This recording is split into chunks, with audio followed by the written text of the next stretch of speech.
2020 NFL Draft, the New York Jets select Becton. Going down again. Quinnen Williams. Fighting through contact, fighting through offensive line, being double team, multiple moves stacked into one, just a play of pure domination. This is actual film, this is actual football talk. It's a football show, we're supposed to talk football, not storylines.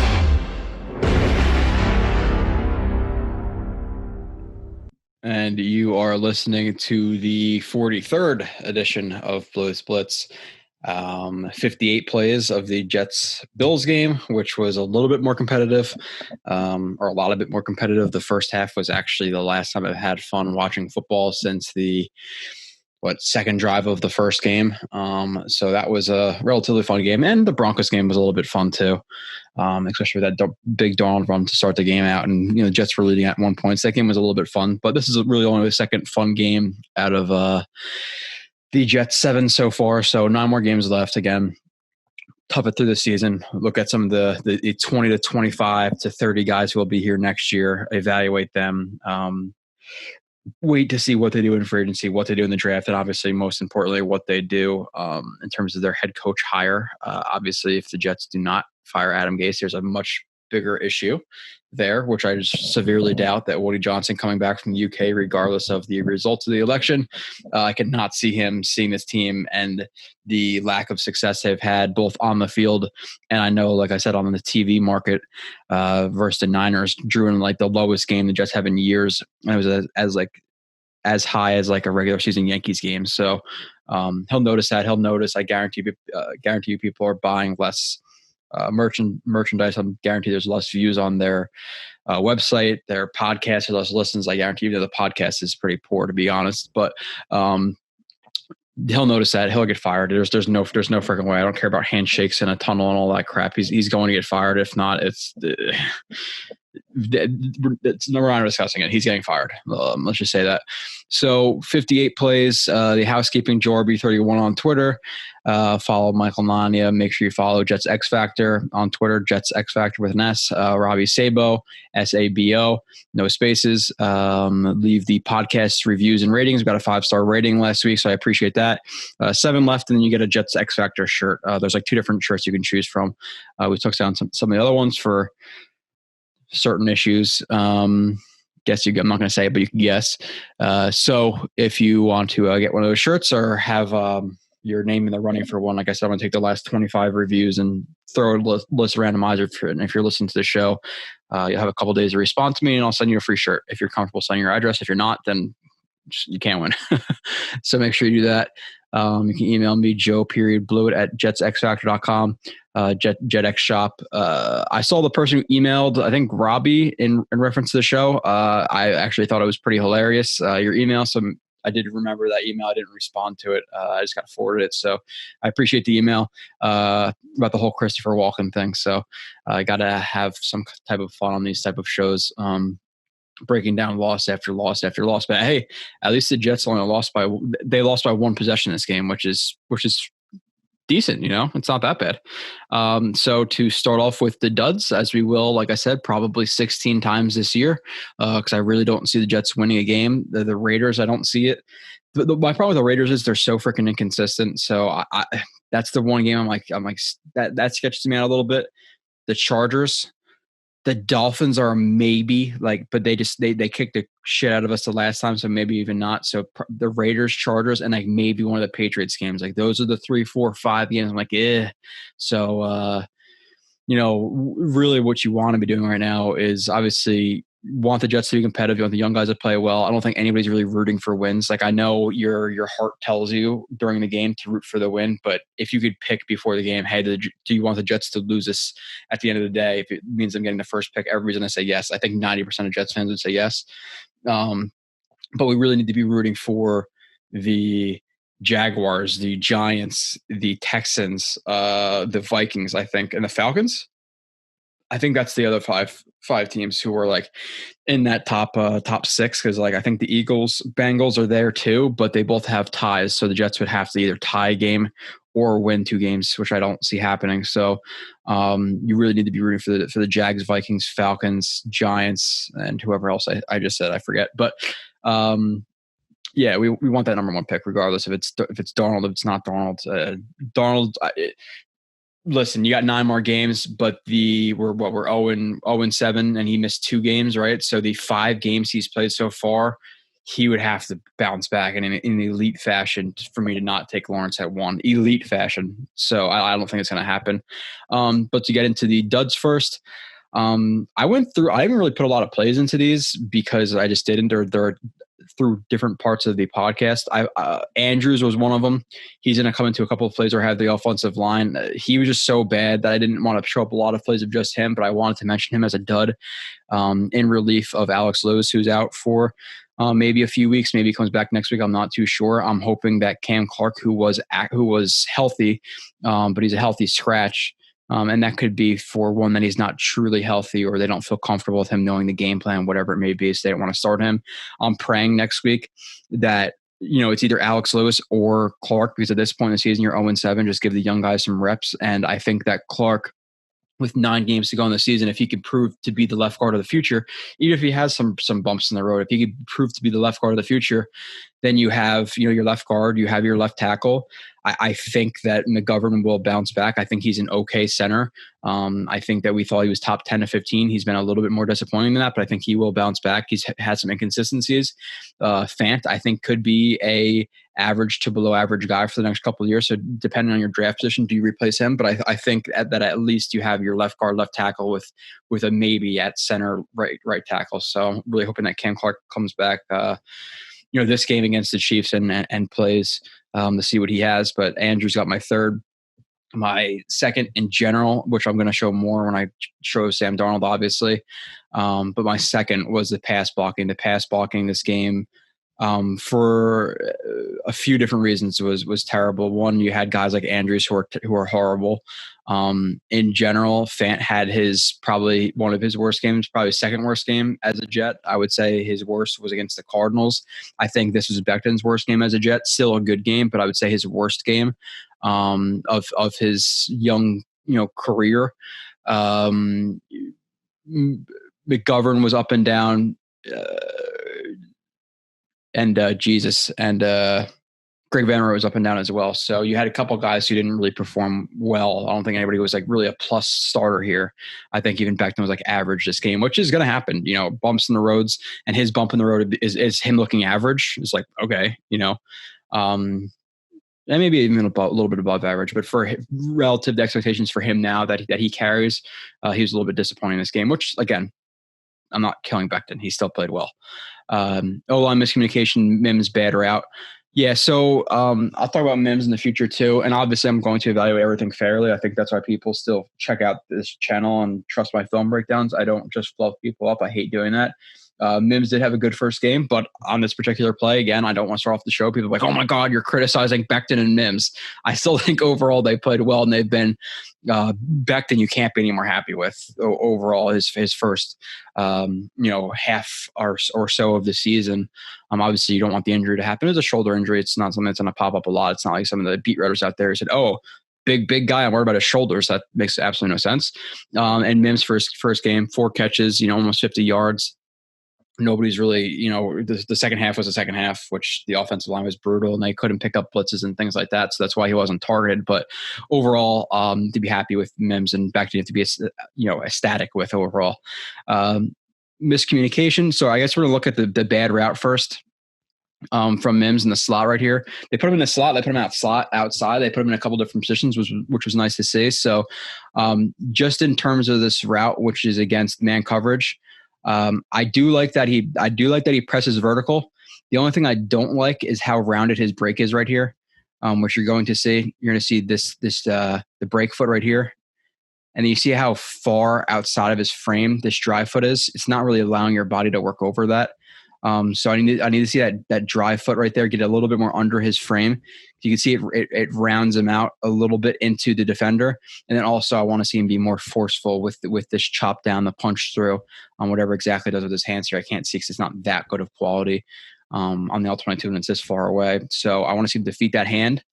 And then the other thing I want to see him do too is when you have a guy on your hip like that, you don't want to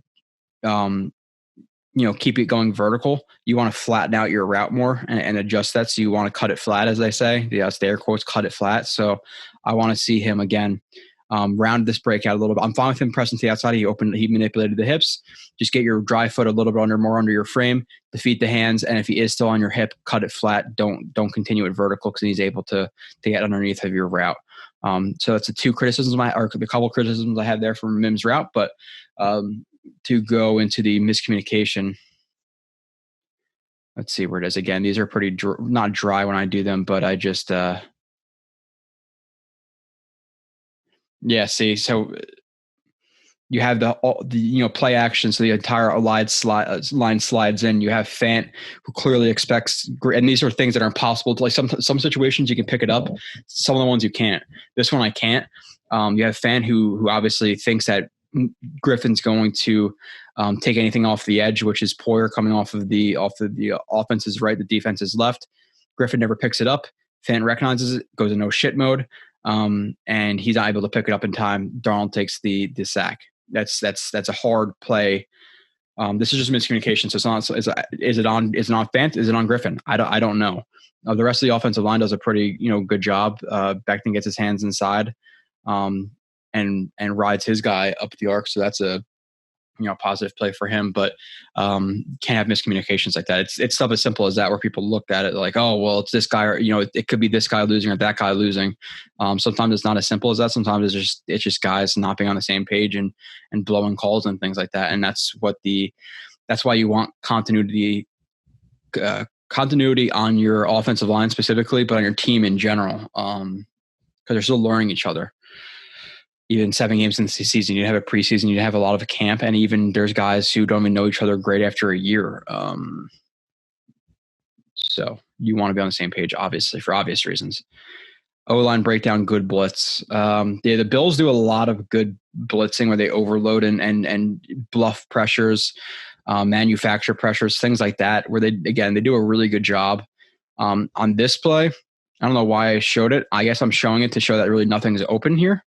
This isn't open. This isn't open. This is open, but he would have to fire it in there over this linebacker, and there's already a guy blitzing off the edge, so Darnold really doesn't have a chance to hit that. Now, maybe he could have hit it right here.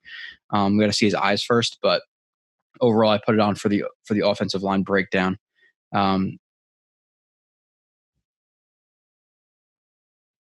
This is probably 45. So yeah, again, so could he have, so my thing is, like, Darnold could have stepped up here and probably fired it in here. Again, that's being a little bit nitpicky. He did have pressure in his face. Could he have thrown it there? Again, it's a little bit crowded, and you don't want to be floating balls over the middle on a run like that, and that's where you get picks. So I'm not going to kill him for this play. Could he have thrown it there? Maybe. Again, not going to kill Darnold for it. I do try to be fair. Shotgun snap, and McGovern did have a couple bad snaps this game. This one's a little bit low. He did have one high to Darnold's right side, which I'm not going to put it in a snap, but he did have a couple of bad snaps this game. That's something to note as well. Again, and the Bills do a good job of showing pressure on this side, dropping these guys out, and then bringing a lot of pressure from the right side with, I think, a corner blitz over here. So they do a good job with disguising their blitzes, where, again, you have two guys, A gap, C gap, who are dropping back, and a guy pressed up here as like an overhang. He drops back. So you have 3 guys who are pressing who drop back. So then the line's not going to fully commit to the right side, where he's probably capped right here, which means he'd have a guy in man in press and a guy over the top. So they don't anticipate him. And then you have 4 guys blitzing against 3. You'd like to see, and the problem here is too that Perine is blocking in that A gap, and McGovern's looking to the left. There's nothing there for him to block. So Perine picks up what he's supposed to, because McGovern is expecting pressure from the left side when there's really a guy coming off the right side. So if it was the correct call, you'd have McGovern pick up this guy slide right, and then Perine to the right side right here. But that's not what happens. Darnold has to step up, avoids that, avoids that pressure. And then obviously a guy scrapes over the top to get the sack, which, is not, and it's a fumble too, which isn't really Fant's fault, because if Fant blocks his guy, he blocks his guy, he's not getting anywhere close to Darnold, in relation to Darnold's drop back point. And then he's obviously able to scrape over the top because he sees Darnold scrambling. So I can't really put that a lot on Fant. I'm not going to. 53. All right.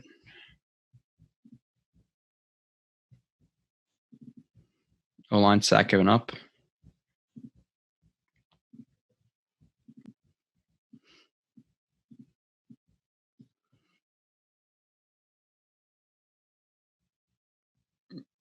Again, just looking at the routes for Darnold, not too much open. Again, there's some scenarios where it take like anticipation, and if he is seeing a blitz coming, should he fire this in there? Could he? Yeah, maybe. Could he have floated this over the top of the linebacker with that guy in his face? That would have been a risky throw and taken a lot of anticipation. These guys aren't obviously open, so yeah, he could have dumped it short here. But again, based on his eyes, where were his eyes at? Again, it's not something I'm going to kill him for. Maybe you'd like to see him fire this in there. So you could say that, especially if he is recognizing the blitz and extra guys coming. Maybe you'd like to see him dump off the Barrios. So slight tick against him, notch against him, sure. But again, something that I'm not going to necessarily kill him for. So again, you have the line from the right tackle, the left guard to the right tackle slide. You have the running back filling in, and then you have Becton on an island, so you have like this jet protection, and which is three jet. I always forget if it's 2 jet, 3 jet, but I think it's 3 jet. So he fills in, and again, the problem here is now that the line slides right because of all these. You have 4 guys here who could blitz. They don't anticipate White coming, I guess, so they slide right, and they're anticipating pick up, and then him to fill versus the linebacker who may blitz. And what happens is you have an extra DB blitz. Perine stuck in a tough position in that C gap. In that B gap, 2 guys are blocking towards him. You'd like to see Perine commit to 1 guy. And obviously, with Becton being fully engaged, and with Andrews coming, out of his block on 91 to block 50, you'd like to see Perine just commit to 1 guy. Again, if you're going to be wrong, at least commit to 1 guy. Don't let this guy beat you like he does, which you'll see, because Andrews is able to, kind of pick up that guy. So maybe Darnold could slide. But overall, the entire offensive line doesn't really do a great job right here. You have McGovern, who's looking too far to the right, never notices 91, which is Oliver. He gets his face crossed. So you want to see McGovern. Once he's looking right and he sees these guys drop, this guy dropping into coverage. There's 1 guy here. Your eyes should go left. So McGovern's eyes are stuck to the right for way too long. I don't know why he looks off of his guy. Notices him too late. You have Andrews who slides right, tries to pass it off to McGovern. Now this guy's blitzing, so he's late to pick him up. He gets beat. So you have 1, 2. Perine gets beat because he tries to commit to both guys, tries to split them. Then he gets in a position where he's beat, and then you have Becton again who gets beat as well because Becton. I'm fine with how he's opening his hips. Again, maybe a little bit early, but I don't like that he's the problem. My problem with him is, again, a little bit too much of the 2-hand punching. There's not enough contingency plans kind of when you 2-hand punch. If you get defeated with 2 hands, you're kind of screwed. Where 1 hand and then alternating punch, like if your 1 hand gets beat, okay, you're still on balance. You can strike with that outside hand or run them out, whatever. But when you're throwing 2 hands, you're throwing your whole package into a guy, and if your whole package gets beat, you're kind of screwed. That, and he's a little bit, he's leaning and extending a little bit too far forward. You don't want your elbows completely locked out like that. You want to have a little bit bent. So I think he's reaching a little bit too far, and especially considering how long he is. If he was shorter arms, yeah, he might have to overextend sometimes, but he's so long that take advantage of your length, where your arm bent, your arm fully extended is 100%. And then he has the ability to bend at 85% and still have longer arms than some of the guys in the NFL. So leans a little bit or reaches a little bit too much. His arms get forklifted. He gets beat. So you have 4 guys who get beat on the same play. See right here, and Darnold doesn't really have anywhere to go and takes a sack. Not good. Next, I did Gase. I said until Gase is fired, no matter what, even if he calls a good game, I'm going to give him the dud of the game. Why I got the dud of the game is just him in general. The fact that he's an offensive guru who helped Peyton Manning get all of his accolades, and he comes to the Jets to save Sam Darnold. Obviously, he's failed Sam Darnold. He's a manipulator. He's a terrible leader, terrible guy in the locker room, terrible guy to the media, which I don't care about the media, to be completely honest. And he, again, was brought here to be this offensive genius. Now he's giving up play calling. So what does that say about his tenure? So if you bring in an offensive genius and he's giving up play calling because it's not working, and the Johnsons still decide to keep him, I don't know. I don't know from there. That would just be absurd. Studs of the game. Again, there's a little bit more positive in this game, more from the defensive side. Becton, I give you the third stud. I was debating putting him in, putting him not in. Again, I think this is his worst game, but overall, you still saw some of the highlight blocks and things like that he had. So I did put him in the studs. Crack toss right here. Jets ran this a couple of times this game, and again, obviously, I didn't even talk about this. Loggins had the play calling this game. More play action. The Jets actually moved the ball a little bit in the first quarter and a half. After that, the Jets have frequently last year and a half, whether it be Loggins last game or Gase, they're decent on their first drive or two, maybe even 3 drives. But once teams adjust to them, they have no idea what to do. And it's so funny that when Gase is asking the media, oh, well, what went wrong here? I have to watch the film. Good coaches adjust during games. My high school coaches adjusted during games. So you don't know what's going on during the game to watch the film.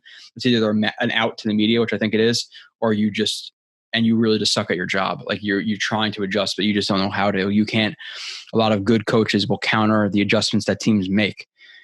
So whatever it may be, if they're being too aggressive on play action plays, and that they might start dropping their linebackers a little bit more depth or whatever, because you're hitting them over the middle, then you anticipate that, and then you're going to run it more. Like that's the easiest example of like an adjustment. Like you have to counter their adjustment. It's a chess game, but Adam Gase is playing checkers. So that just is what it is. But crack toss, pulls, arc blocking. Good job right here by that's a Westco. I got to put that. Hold on. I'm doing my live adjustments in during my podcast, which I don't care. I got to put that up for Westco. Westco does a good job pinning his guy inside. You have Becton who gets to the outside, and again, not the craziest block in the world, but he does climb the good angle to 49, which is Edmonds, I believe. Gets 2 hands on and throws him back, 3 yards. Now, obviously, this is something with Becton I would like to see more of in terms of, this is a critique. Again, overextending with his arms, 2-hand punches. I also think he tries to throw guys and jolt them too much instead of kind of climbing that tree where he like I said, he tries to throw him instead of keeping his feet under him. So if he were to get under this guy, grab him and run him, then it'd be a more effective block than him jolting him back for 3 yards and getting off. Because now what if he broke this tackle to the inside and now Edmonds is free. So yeah, good block, but I'd also like to see him keep his feet under the block, to be fair. So again, just want to be fair with my criticisms. I'm not going to hype a guy up, too much if he doesn't deserve it. But like I said, overall this game he was good. Play 3. Becton block Mims' first catch. Again, it's exciting to Mims is playing. That's all I needed. I really just wanted to see Mims. I would say I want to see Becton, Q. Those guys. We'll be talking about Frank Lemeyre's Huff. I really, really, really want to see Cam Clark. Super interesting pick in the 4th round. Who everybody talks about Clemson. There was other games he played really well. I think I got 3 or 4 of his games I broke down. Again, you can always go back and watch that with the Jet season going, how it's going. I doubt you're going to if you haven't already, but I was impressed with a lot of his games. Play action. Looks like they're trying to fake a mid-zone split. Becton wants to get the play side leverage on him. This is the play side. You have the defensive end or whatever, defensive end, D tackle, 3 tech. who was trying to penetrate the B gap. Becton hands into the ribs, and I don't know where his right hand is. Gets under him, extends, and literally, again, lifts his guy off of his feet and throws him. Like, to do this to 300-pound guys, I'm not sure how big 90 is, but I've seen him do it to 320-pound guys. To lift them off of their feet like this, even if you are a little bit behind them, is absolutely ridiculous. Throws his guy. Gotta love it. Mims, again, who is used in different ways. Again, this is more of like an H-back role. Like, this isn't a receiver type role. Like, this is more H-back. So he played some H-back, slot, X, flanker, which is a Z. People try to use fancy words sometimes, flanker, split end. But is the sifter, works underneath the formation and back across it. Darnold rolls out, hits Mims in the flat. Good extension to the ball. Tighter hands. They're not as tight as they could be, but tighter hands. Pulls the ball down immediately, knows the hit's coming, and is able to wrap that ball up through the hit, which you like. You want to be able to see the contested catches. There's plenty of receivers who catch that ball initially and drop it because of the hit. So good job from him. This is not a positive play of Becton, I don't believe. Darnold sacked Becton Andrews. All right. So again, so they're faking this power run, this one back power, especially if anything you want to get beat outside. Becton he gets too lateral right here, especially the Bills who do a lot of gap exchange, a lot of aggressive penetration. You don't want to get lateral here just in case he is crossing your face. And the thing about his stance right here too is he looks like he's leaning a lot on the right side. He's loading up on that right side to explode inside. I want to see him notice that stance a little bit right there. That stance looks like he's going to cross over. He's really leaning hard on that right side. You're no leaning on the side you're going to explode off of. So I would just be cautious of his stance a little bit right here. Something I'm noticing.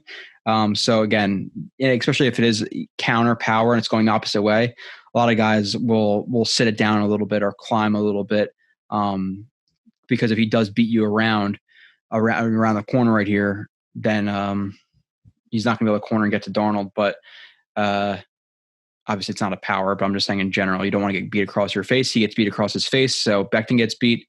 You have Andrews who pulls, and they leave this edge unblocked because he's going to pull to block the edge. He needs to cut off the edge. Takes a little bit too flat of an angle. Gore, I don't know if Gore was supposed to pick him up here or not. It looks like he was supposed to. So after the play action, before the play action, again, the play action fakes are not good from the Jets. Like, this is not faking anybody. Like, their fakes wouldn't fake a good high school team if they have their eyes on it. Like, there's some fakes that are really like in the guy's chest. The guy, really cradles around it. The quarterback pulls the ball really tight to him. You can't see it. Like this. And this is not the best example, but this is not faking anybody. So especially with like the shorter pull, Gore looks like he's supposed to pick up 93 or at least help out, and he's not able to. So he says, screw it, I'm going to release. He takes too flat of an angle. So that's 2-3 guys right there who don't pick it up.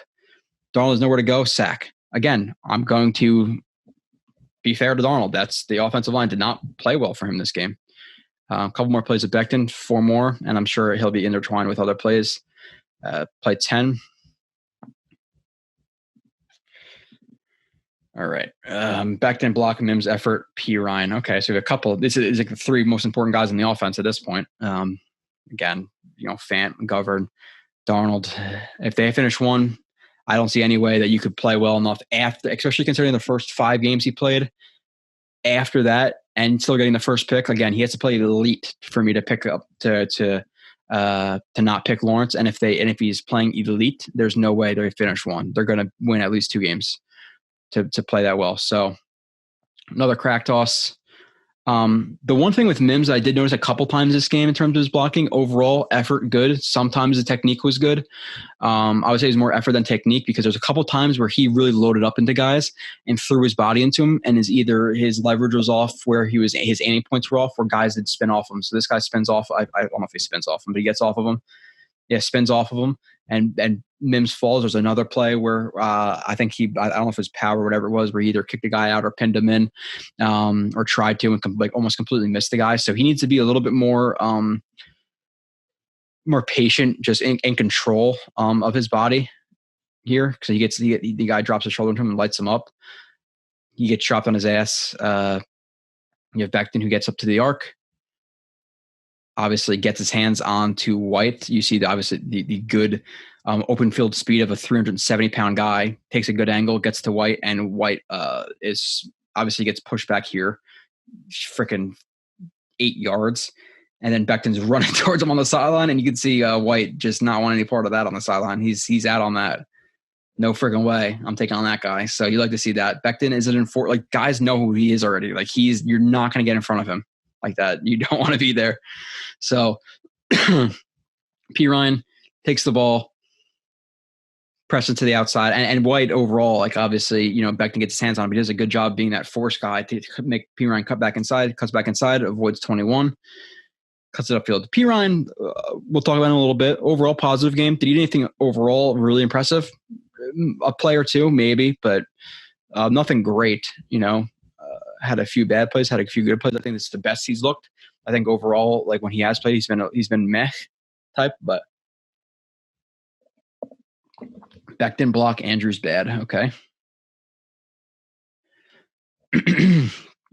See, Becton 0 step. It was surprising that he does that more as much as he does in the NFL, where they let him cross over. But there's times where I can show it. I can show it more, but I think I have already. There's times where his technique is bad, where his feet are crossing over one another, which you really don't want, especially in that contact window that I call it. And he'll get caught in that contact window, but he's so goddamn big that it doesn't even matter. So there's times where, his technique is great, power is great. But there are times where his overall size just win him blocks. And that's why I said on this podcast, on Scott Mason's podcast a lot, that I said even with average technique, he could be a Pro Bowler. And if he becomes above average in his technique, he's elite, one of the top tackles in the NFL, which this year he already is considered like a top 15, top 20 tackle, which is awesome, So he'll get better at his technique too. But 0 step crossover, quick to get outside, hands inside, tight elbows. Again, you really want to work those tight elbows. You don't want your elbows to be wide. You're not going to have as much power. You really want to get under guys and lift them. He gets under them, lifts them. Again, and if Becton gets under you, you're screwed. Throws him outside, but because of Andrews, who doesn't really help. You have 91 Oliver, who's really shooting to penetrate that A gap. Again, a more aggressive penetrating type defense. He has to really cross shove, whatever, help McGovern in the A gap. He doesn't help McGovern enough. Obviously, McGovern is a quicker dude, and he can't cover that A gap. Andrews doesn't help him enough. Oliver throws a rip and just scrapes down the line of scrimmage to blow up the run. He feels the zone blocking coming. Scrapes down the line of scrimmage, so he is forced to cut the ball where he does. So Becton's block doesn't look as good as it does. Now, if he's able to cut him off and get play side leverage, and Becton throws this guy outside, you're attacking this bubble right here. There's no defender, so that's what would be happening. Again, leverage. He'd push him outside. He climbs, and it's a different run. But because Andrews didn't do his job, this is why this run gets blown up. It's the little things. 2 more plays at Becton. 40-43.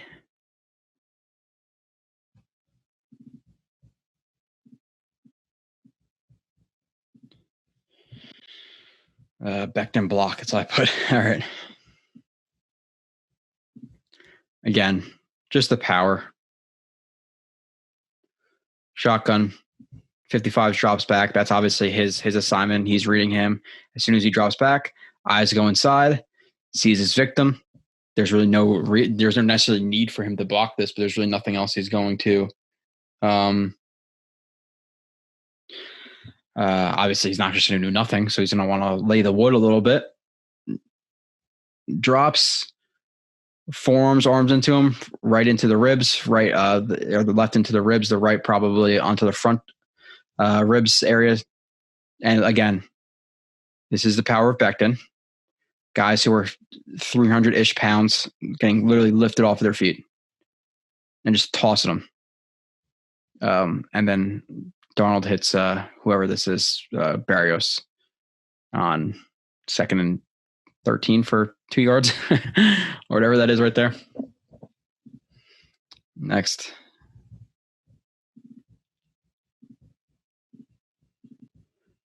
All right, Becton block. And again, there's a guy who does like the plays and like puts up a bunch of stuff. Like you don't have to put Becton block, just Becton segment, this guy segment, because I don't really these aren't really true descriptions. They're just to know where to label my stuff and put them into categories. So I want to run through my categories 1 through 56 to send me a bunch of different directions. So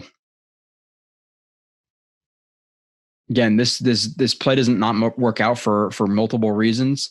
With the run being a lead out, like a lead outside zone, Andrews not getting leverage to the play side or where he wants to, which is the play side gap, which is the B gap, is not helping us run out. So that kind of blows up from the start.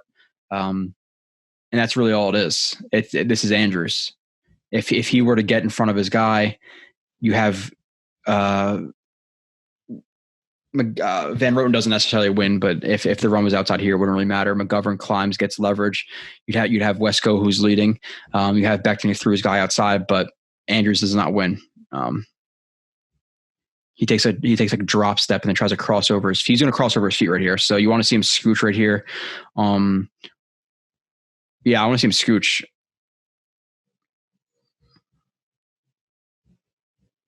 Guy's quicker to get into his chest. It's not necessarily the easiest play to make, but overall, that's why they didn't win. Becton, that 0 step he likes to do. Good job not crossing over his feet. Really good job right there. Again, you want to have more of a balanced base, so you don't necessarily want to cross over your feet. He's allowed to a little bit, but gets outside with like a modified gallop. Right hand inside the chest, one arm. This is just core torque, circular force power. Again, you have the lift, you have the push, you have the pull, you have the circular force torque, and this is just all torque. Throws a guy one arm, and literally, again, how many yards is this? 1, 2, 3, 4, 5, 6, 7, 8. Gets his hands on again and into the shoulder and throws him out of the screen. Like he moved this guy from inside of the left hash all the way to the bottom farther than the bottom of the numbers. That is ridiculous. Like he is fun to watch. I don't care that our best players are left tackle. He's fun as hell. He really is. Mims, as you can see, the Mims shirt is my second star. Again, did he have a crazy game? No, but first game, 4 receptions, 42 yards. I'll take it. By the way, I had this right here. I always say this to my friends when I get my new house. I don't forget what game this is from, but this is from MetLife. This accidentally fell off. And it's going to hold my beer in my man cave. So this is from MetLife. This is I wish I got one from the old stadium, but that's in waiting. That's going to get drilled into a wall soon. So I don't know why I'm talking about a lot of this, just random stuff. This is from also a Jets game. Let's see what else I have in reach from a Jets game. Season ticket lanyards from whenever the hell, I don't know. I'm messing the corner of my room right here. So next, Mims, 4 receptions, 42 yards. Like I said, I don't know why I just showed you some random stuff, but that's what just happened. 3 plays of Mims. Again, we went over him a little bit in some of the other plays, and we're going to go over him again in some of the upcoming plays. Mims, 16 yards, Darnold throw. Okay, so this is a positive from Darnold, probably too.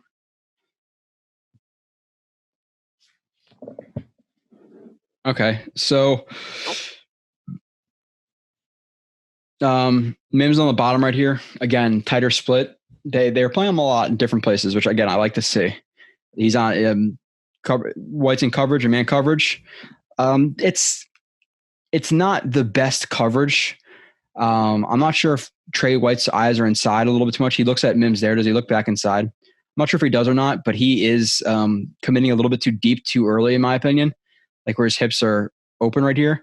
But I do like that Mims is pressing upfield, and he kind of alters his route pace, slows it down a little bit, fast, slower, break. Again, he starts to break at the 35 and really starts to round it out to like the 32, 31. So I like to see him make a little bit sharper breaks in his first game. Again, he's probably overthinking his routes and things like that and just trying to get to his spots. So this will get cleaned up. It's a little bit rounded for me, just overall, but still fast. Wasn't that fast. He didn't really do that drive. The drive phase wasn't great. That's an okay route. It's not a great route. Trey White just didn't play that overly well, let's be honest. Breaks inside. The one thing I do like, though, again, attack the ball. And you can see some of like his extension that he gets, attacks it, brings it down even while he's getting tackled. So good job on that. You can see the route again from this view.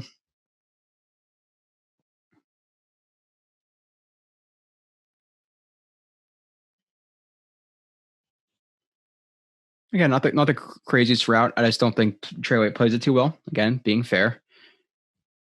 Darnold. Again, this play action is not selling anybody. And a part of that is, one, he's expecting pressure, and two, that could be the hearing footsteps type of thing. Because you pull balls early when you're expecting pressure, but he does it almost every time. So play action is not sold really well ever. Perine blitzing safety with 54 coming in too. Darnold's reading the field. Obviously sees that pressure in the corner of his eye. Slides to the left. Throws the ball. Again, this is not any perfect accuracy because it needs to be a general accuracy type throw to just put it on Mims. But good job sliding a little bit, not stepping up into the pressure and getting hit. So good job feeling that.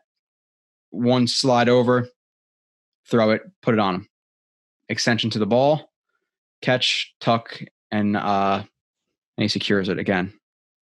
Just a little stuff. I think I'm going to have one criticism here when I watch this again, actually. Yeah, so I like the extension to the ball. I like he has really good body control and things like that. I would like to see his hands a little bit tighter. That was 2 catches, I believe, that I saw this, where his hands are getting a little bit too wide. Again, not like Chris Herndon, where his hands are like freaking, his hands are like this trying to catch a ball, which makes no sense. But his hands are getting a little bit wide. Do you see how the nose of that football? And again, people think I'm being too critical. That's fine. This is what I do. You see that ball squirts through a little bit right there? See that where he catches the midpoint of the ball? You want to catch the tip of the ball. Just a little thing that I got from the slow motion. But really good job tucking it in, because a lot of guys wouldn't tuck it in right away. And Trey White, being a good corner, comes up to punch that. And you see that if he didn't tuck it in as quickly as he did, the ball went right into that fist. If you even bring the ball in, up comes the fist, pops it out. That would happen to a lot of guys. So good job catching, tucking. This is, again, really, really little things, because Trey White would have punched that out if he didn't do that. Awesome job. Again, some things can improve overall, but this is first game 25. I really like Mims, though. I think he's going to be a legit receiver. 11 yards, Fant beat. Yeah, Fant didn't have a great game this game.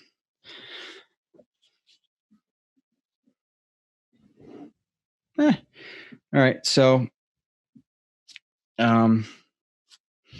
Trey left right here with the tight end, or wide trips, you can call it. I actually call it wide trips. And he's like a Y off trips, whatever. I don't care that much about formations and what they're exactly called. Sometimes I'm not going to go crazy into that stuff. I don't think you guys care. Like, oh, well, when he did that, why trips left formation or why off trips left, whatever. A little bit of like a divide concept right here with Mims and whoever that is, maybe Herndon. Where they divide. He's going to sit down. He's going to cut out. Is there anything special about the route? Good drive face. Yeah, this is a better route from Mims. I like this route more than the last two. Shoulder over his toes. He's pumping. He's selling deep right now. So good job selling deep and keeping this DB off of him. And good break outside. This is better. You could see that he could drop his hips a little bit more. His hips are a little bit high there into the break, but and the drive phase is a little bit far outside of his frame. Where again, break, drive, but again, this is like a speed out, so he doesn't really take a stop step. So it's going to be a little bit rounded, but overall, that break right there for him pumping, going full speed is a pretty good break. Like the drive foot's not completely under his frame, but he does get his line step in line right there. Where again, he starts his break at the 23, 22, or it's 23, and finishes break at the 21. That's a 2-yard break. That's not bad. The other one we saw was like 5-6 yards. So good job. Catch the ball, tuck. Again, catch, tuck, turn upfield. First down. So I really like this route, actually. Really selling deep. Boom. Nice break. Good job. This spot, Becton gets beat a little bit here too. He sees the pressure from the B gap, so he tries to get like hands on both guys. It looks like he might have his hand on the right side right here.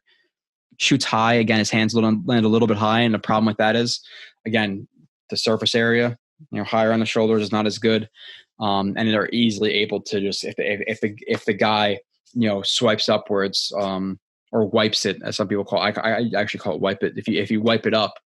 You don't have as much kind of what's the word I'm looking for? You don't have as much wiggle room where like, okay, if my hand's on the chest and the guy hits my hand upward, I can reset now in the neck area, the V of the V of the neck, as I call it, where if you're high and your hand gets wiped up, there's nothing there. That's air. So hand a little bit high. He gets pushed back in Darnold a little bit, and then you have Fan right here too. His 45-degree sets are too frequent. People are starting to get him. You could, if you press outside on Fan and then you can cross his face. He gets beat inside too much. 45-degree set. Starts to open up a little bit too soon. Guy chops the outside arm, spin inside. He needs to start changing up his sets, whether it be vertical, jump sets, even if it's a 45-degree set, or even if there's a what is the technical terminology? A vert jump, whatever the hell it is, where you're in a vertical set and then jump a guy. I forget what it's called. Like there's some terminology. I'll get back to you on that one. I forget exactly what it is, but there's a terminology for that. Again, momentum's taking him outside. Guy deflects that momentum inside, hit on Darnold. But he does a good job getting it on Mims. Again, the footwork, it's never going to be great. The wind-up's there a little bit too. It's not as bad as it was, but a little bit of that windmill motion. I like that the hallway is at least pointed right here, where he's getting the hallway pointed. But this left foot is not driving towards his target. Again, it's to the side. It's not as dramatic here, but again, to the side. He's throwing from a completely open position, step in the bucket. This is a lot of arm. You're not creating that whip-like motion as much as you could. But good route from Mims, definitely, on that play. 26, fade versus White. This isn't necessarily a good play, but didn't want to show it. Right up here on the top. Don't put it far outside. If he was going to win, he's going to be outside. He could have put a little bit more to the back shoulder of Mims here. If he did read his leverage right here, if he did want to try to put it on him, but if he was just going to say, okay, you're either going to beat him to the outside here or nothing, I get that throw. But Mims stretch release. The only thing I don't like about this release is that this foot kind of splits backwards. And that doesn't threaten him as much as it would if he aggressively drove off this foot and then did the stretch release. So the fact that foot goes backwards doesn't threaten as much because it delays a little bit and it gives the corner some breathing room. Stretch release inside. Now, once you do that, which is, fine, it's an okay release. Again, could have been a little bit more threatening, could have a little bit more onto the toes of White. White stays patient. The thing you have to make sure you do is he has to defeat the hands. So he really has to chop this hand. It looks like his hand gets on him to just push him up the field. But with a guy, obviously with good corners, stronger guys, you're not going to be able to physically dominate them all the time. So that's what he's trying to do right here. But you got to defeat that outside arm, get that position to the outside or vertical. Let him throw it to your either lead you or to your back shoulder. He tries to get physical, doesn't work versus White. A ball is thrown to where Darnold thinks he's going to win if he does win, and it's no touchdown. Which, by the way, I always do it. I don't know how I'm not condoning betting, but I don't know how other people do it. But I usually do like parlays. Like I'll do like 3 bets a week, like one parlay with like 6, 7, 8 teams for a big hit. I hit once every like 5, 6 weeks. It makes up for the other times I lose. Smaller money, bigger odds, or smaller money, big money, or for smaller money for big money. Then I do like the 3 games I think are guarantees. Put a lot of money on that, just like money line or whatever. If I really like a spread, I'll put the spread in there for extra odds boost. And then I'll always do like, for whatever reason, and I always tell myself I'm not going to do it, I do the first touchdown score of the Jets and things like that. And I'm always like, I barely went on this. It's not going to freaking happen. The 1 week, Barrios got the first touchdown versus the Colts, but really it was Xavier Rhodes because he got the pick 6. This week, I had everybody on the Jets. I had like Crowder, or not Crowder, sorry. I had like Barrios, Gore, Mims, and whoever else. And of course, they throw it to Mims. He doesn't get it. And then Perine runs in for a touchdown. So I'm like, God, the one guy I didn't pick on the Jets offense. Like of course, his first touchdown of the season. Whatever. That's why I don't do that. I hate the first touchdown score. Q is my first stud of the game. The guy who, again, I'll address the trade rumors really quickly. They're stupid. Who did what? Okay, well, Mims, he Manish said it's not happening, but then Connor Hughes and Brian Costello, who I think are mouthpieces of Gase a little bit, maybe not. I moved definitely Costello. I'm not going to say Hughes definitely is, but Costello is 100% a mouthpiece of Gase. It's embarrassing. They said it's not true. Then Gase comes out and says it's not true, but I don't care about all that stuff because that can happen, and then he can get traded tomorrow, just like Adam what is it called? Jamal Adams is the future of the team. They're going to re-sign him. He gets traded. Like I don't care about all this stuff because none of it means anything. It's all coach speak and all this stupid crap. Like who cares? If it happens, it happens. I don't think it's going to happen for a 2nd round pick. And I will call out Bucky Brooks for this. He said, "Oh, well, he's been a major disappointment and not very productive." He hasn't been watching this season because he is. If you look at for the stat nerds out there, the PFF grades, the run stop percentage, the win rate percentage with pressures, he's up there. He's up there. He's making plays. He has 4 sacks this season, 3 sacks, 3. I think he's like 3.5 sacks, 4 sacks, whatever. I think it's 4 sacks, or no, 3. And at the Broncos game, he could have had another one if it wasn't a penalty. So he had like 4 sacks, or even 3 in 7 games. If he ends with 6, 7 sacks and is one of the best run stuffers in the league, if you get 7 sacks and the 3rd best win rate on run stuffing, like he's a really good defensive tackle already. And he's 22 years old and in 2nd year, in a system that, 1, there are games where he plays 55%, which I addressed last week. And 2, that he is, and I've showed it before. Or I think I showed it before. I could show it even more, obviously, but I'm not going to show a bunch of plays where people aren't winning. A bunch of plays where he's eating up double teams, a bunch of plays where he's stunting to get guys like Hewitt or guys like Fadokasi or even guys like McClendon when he was here to loop around him. So when you're the picker, you're not expected to win. Like you can win, but it's rare. It's few and far between. So he's in a system that doesn't necessarily play him all the time with guys who are not, helping him in terms of him getting those advantageous one-on-one matchups because he's having to eat up double teams. And then 2, and then 3, he doesn't have edge rushers who are pinching on the quarterback to make him step up into Q. He has guys who aren't winning on the edge, and then he's just the quarterbacks are just able to scramble outside the pocket. So he's not helped at all, and he's still putting up good numbers. So for him to be traded for a second round pick, I would lose a lot of faith in Joe Douglas. I'll be completely honest with that. Again, I'm not going crazy on him with, the Jets have $30 million or $25 million and there's guys sitting in free agency who he could have signed. Okay, you're going to sign. He, in my opinion, he saw what the Jets are. He embraced the tank, like punted on the season, like he knew it was going to happen.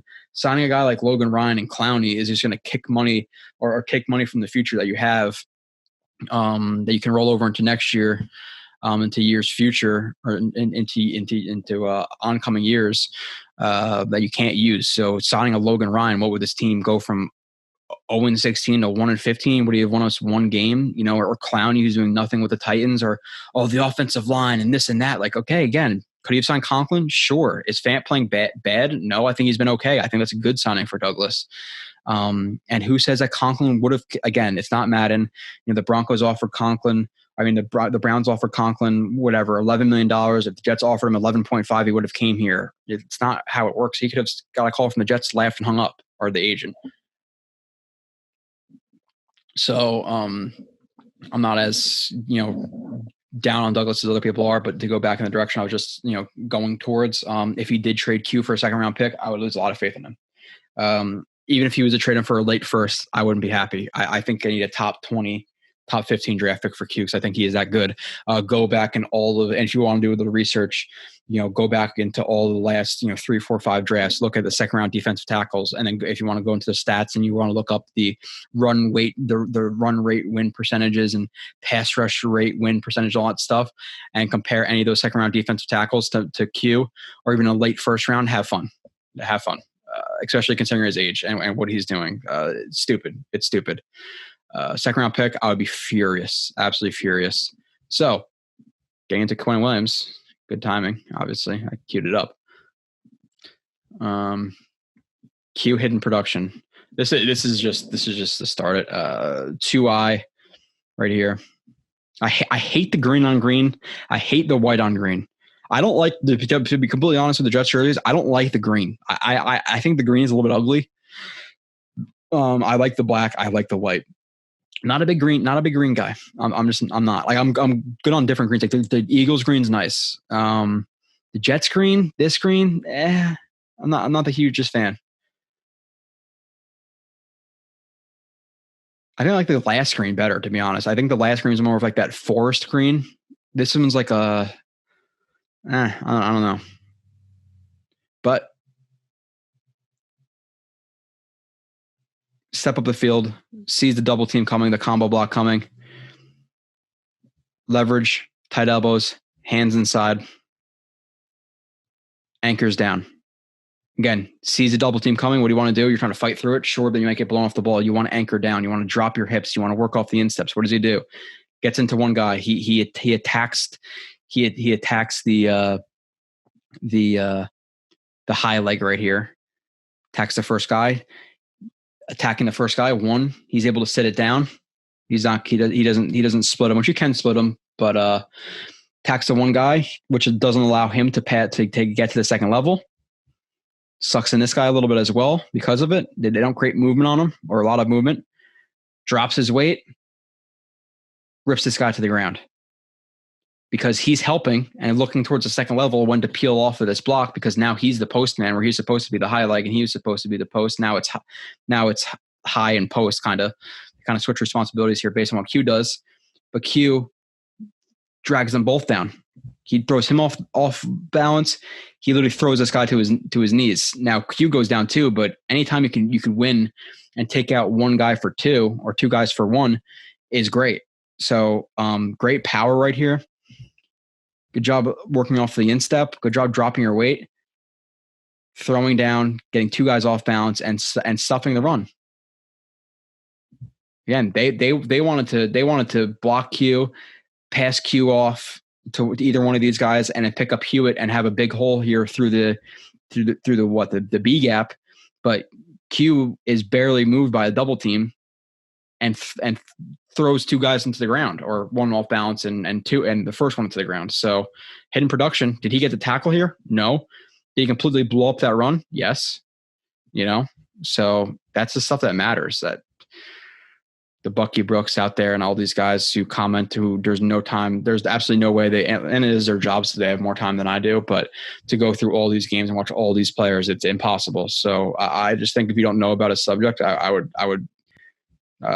as Drake would say, like whatever, the Twitter fingers, trigger fingers, just even hide away your Twitter fingers. I'm not big into rap really, so I don't know I don't know what the exact line is there. But yeah, just store away your Twitter fingers, especially if you don't know what you're talking about.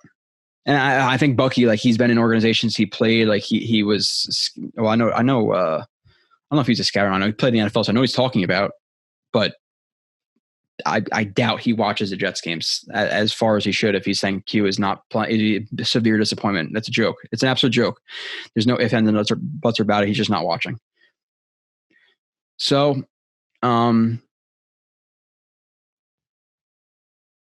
cover 6 right here, where you have people quarter, half.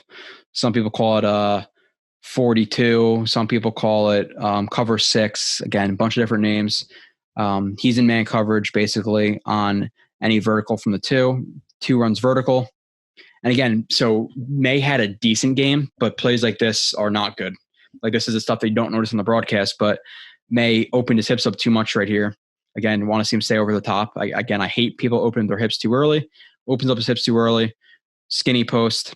And if Josh Allen was not pressured right here, this is on the inside, and he's either a big gain, maybe he does recover and tackle him, or a touchdown, So, but he was not able to throw that because he felt pressure. Who did he feel pressure from?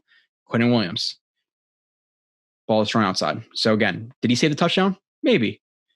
I think so. If Josh Allen was looking that way, I think Josh Allen should have had an anticipation right here, just based on leverages and reading that and knowing that your guy's going to break inside in his hips. You're going to anticipate your guy to win in the inside to the inside. So a good quarterback throws the ball and anticipates this, and doesn't have to necessarily even throw it now. But and I know there's a Bills fans who watch this again.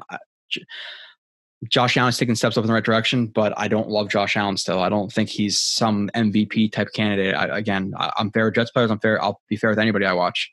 But a good quarterback reads the leverages here and makes this throw. Q pressures him. He doesn't see it. Or he does see it and he just glances to the left. He looks like he reads middle. But Q, loose 3, rushes against the left guard. Stacks, sees the pass, the play action. The stack turns into a rip. Running back chips him. He's able to get under his guy. Continue with that rip. Again, good bend right here for a 300-pound dude. Bends. He feels this guy getting top heavy, throws the hump move, rip into a hump, which again, if you're in a rip, then you're going to feel his weight leaning that side. You're just going to go under, switch your arm, throw him over the top, get inside. There's inside or outside hump moves, but inside hump move, arm over, pressure. So Josh Allen feels that, and that's why he moves.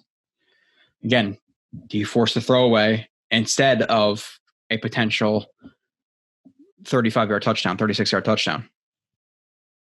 It's the little things. Now, obviously, you want to see the sacks, and the run stuffs and things like that have been there. It's not like they're not there. The whole, he's a penalty machine some of the penalties have been super soft on him. You see him hitting guys and immediately he's putting his hands up because the freaking penalties on him are ridiculous sometimes. Q run stuff.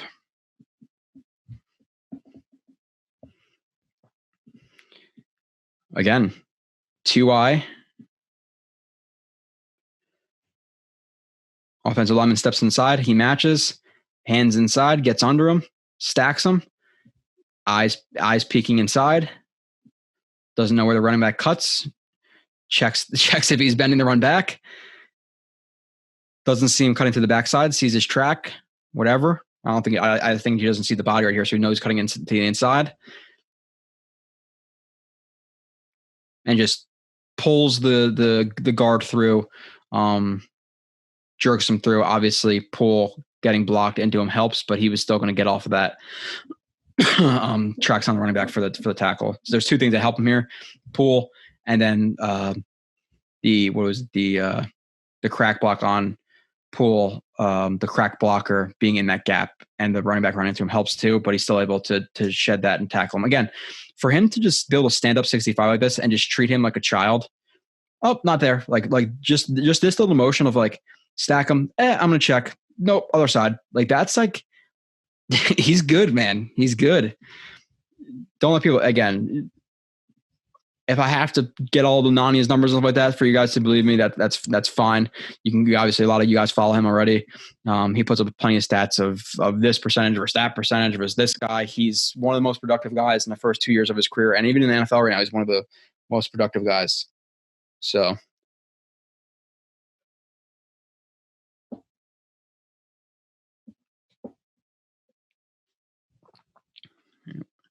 I'm going to pause real quick. I'll be back in 2 seconds for you guys, a couple minutes for me. Oh, my screen's not wide enough for the pause, and now it's there.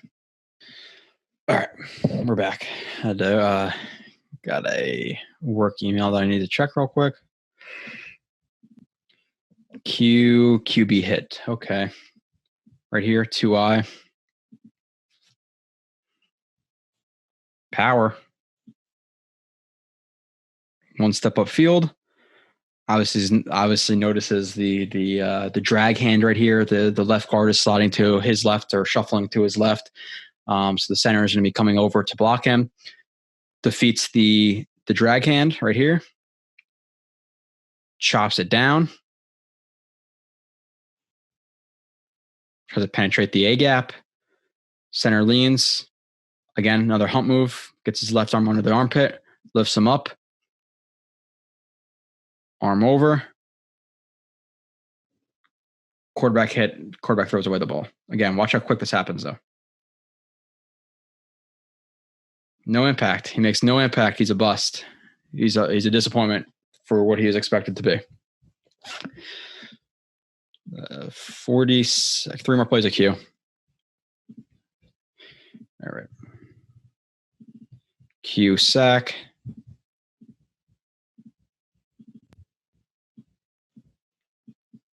Oh, by the way, too, this is something I wanted to mention, like the first thing. Today, when I'm recording this, and you guys will hear this today, unless I have something really screws up my internet, 28th, first Monday of every month, so the 2nd. So the next show you're going to hear me do is the live show, 6 p.m. November 2nd with Kyle Smith. Assuming everything goes right that day, I'm hoping I get out in the correct time. 6 is the time it's supposed to start. The latest, if it's not on by 6, it might be on at 6:30. I doubt it is going to be, but there's a very, very low chance it's 6:30. But 6 o'clock, November 2nd. Again, call in. I'll put the call number on the screen. Again, interact. You guys have been supporting us really well there. I've only done 2 or 3 of them. We started doing them like August or whatever, doing them once a month. So Kyle will be on for 12 shows a year, and then obviously he'll be on for a couple other ones. But we do like the top 25 players on the team, superlative, stuff like that. One of these live shows, though, whether it be one of the Monday shows or whatever it is going to be, Marcus Coleman, again, former Jet, played 11 years in the NFL, is I would consider him a personal friend at this point. Text each other about things that aren't even the Jets and all this crap. So he will be on. If I ask him to come on, he'll definitely do it for us. So one of those shows you can interact with Marcus Coleman, call, talk to him, ask him questions. I'll reiterate them to him on YouTube, whatever. He's a really good dude, friend of mine. So sack here though for Q. Rushes against the left guard. Notices the center slide, attacks the A gap. Club with the left arm, club, rip. Oh, actually, sorry. Let me correct myself. He doesn't notice the A gap open. It's a stunt, another stunt. So there's a TT stunt right here. So he wants to come upfield, cross the face, pull the left guard, pick the center. So they're left in a bind where he's penetrating, but these guys both have to pick him up where Shepard is going to loop around. Which, McClendon not getting traded or getting traded. I love McClendon, but it's going to give more opportunity for guys like Shepard, like Fadukasi. Shepard's been a disappointment this year, so maybe he lights it up a little bit more. Rip carries him, picks the guard, so he can't pick him. He can't pick him up. Hand on. The center tries to pick up Shepard because Q got his hand on, pushed him, chopped the arm down. Now the A gap is open. So good job getting his hand on to create that movement. Chop. Now it's open. He's going to push through it, cross his hips. Oh, never mind. Say again, these things I watch raw. That's what I thought was going to happen. Sees he was going to do that. Allen scrambles out to his left again. Sorry for the sloppy analysis on this one. I'm watching it snap by snap where you are, so I anticipated what was going to happen. But good job chopping the arm right there, getting hands on. Eyes on Allen. Sees him scrambling out. Drops his hips. Throws out the right foot. Works off the instep. Again, throwing your weight this way and then creating that whip-like motion, throwing this guy and going the opposite way is great technique. Throws him. Athleticism, again, lateral athleticism. And picks up the sack again. Club rip into the pick, defeats the hands, active eyes, see Allen scrambling out. Athleticism to dive for that sack. Good job. A little bit sloppy. 50 run stuff. I should watch that at least. So usually why you see me watch the whole play and then do it because I can at least see a little bit. Again, stuffing things in the run game. Hands inside the guard. Tight elbows. Power. Lifts them up. Scrapes in line of scrimmage. Eyes in the backfield. Pulls them down. Pulls them down. Penetrates the A-gap. Sees the running back's track right into the running back. And you could see him prepare for that running back cutting back right there too. You see how he starts to widen, work off the instep, and then he's going to get his hand. He's going to get his hand onto the inside right here to hump move him and then get to the inside. That's exactly what he's going to do right there. Then he notices the running back continuing on a track he was on. Nope. Chase him down. Tackle. Really, really good.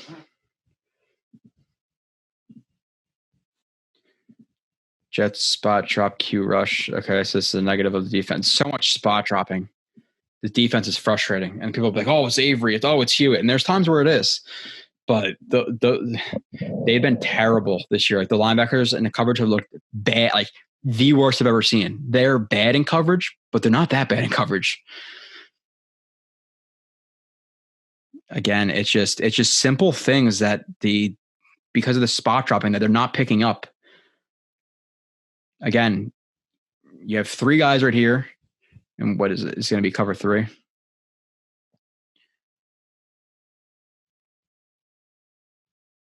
He didn't take anything vertical. He takes vertical. So he's gonna read 2 to 3. He's going to match 2, the 3 becomes 2. So he's going to match that. Somebody has to pick up the 3 in the seam, which should be Poole. Poole should see the 3 cutting out. That's not his responsibility anymore. That's going to be the curl the flat. Curl the flat picks up 3, which becomes 2. He's going to pick up 2, which becomes 3. I'm talking about Poole. He matches up the seam, and then the play is over. Because at this point, look, well, if you'd have one-on-one, you'd have him match this guy in the flat. You'd have him match him in the flat. You'd have him vertical. You'd have him match the 3 in the seam. What happens? They spot drop. He gets behind Poole in the seam, open completion. So if maybe if that didn't happen and the Jets can actually cover, then look, it's a sack. So sorry, you have 4 things working against Q. Playing time, the guys around him in terms of him having to 2-gap more and stunt more, which makes him less opportunities to just penetrate gaps, which he's good at. Third thing is edge rushers not making him the quarterback step up into the pocket, into the pressure that Q's providing. And 4, you have defensive backs who cannot cover, or linebackers who cannot cover, or a defensive coordinator doesn't call the correct defense, all three of those things, which allow the quarterbacks to drop back, 3-step drop, hitch, throw the ball, 5-step drop, hitch, throw the ball, play action, turn, fire. Like, and I showed that last week, I think too, where he's getting there and the quarterback just gets rid of the ball so quickly because we can't cover. So again, steps inside, notices the slide, left guard picking him up, gets his hand on and like clubs him, kind of, it looks like in the face a little bit here, right here, but whatever. Clubs him. The guard tries to match him, as he's coming to the B gap, gets top heavy. Q gets his hands under and just, again, lifts him. Again, good bend and power. Lifts him up into an arm over. Gets the hit. But because we can't cover, it's not a sack. It's a QB hit. So, again, good secondary, sack, and now he has 4 on the season. Oh, well, now he has 4. And the penalty versus the Broncos, which is bullshit. Now he has 5 sacks in 7 games. And oh, my God, he's going to get 10 sacks this year. And then he finishes with 10 sacks. And oh, my God, he's such a great player. But he's on the Jets and all this stuff, and maybe he has 7. Like, it's all situational, like context. Like, you have to look at what it is. So that's why, like, all the stats, like, okay, good team, good scheme, maybe he has 10, 11, 12 sacks. Jets, he could have 6 and be playing just as well. The bad from the offense, this is where a big chunk of it comes in. Actually, let's see. 1, 2, 3, 4, 5, 6, 7, 8, 9, 10, 11, 12, 13, 14. 14 plays on Darnold. That's really not that much, actually. So let's run through that. And I put him in the bad, not because he was terrible. I think I say bad in terms of him with my expectations of like him having to play really, really well to not take Lawrence. This game would still be, if I had to like put games in a category, like not good enough to prove he's or not playing well enough to not draft Lawrence, and then a category playing well enough to not draft Lawrence. Did I say that right? Playing well enough to not draft Lawrence, and a category of not playing well enough to not draft Lawrence. I don't know if I'm strong. My head is everywhere.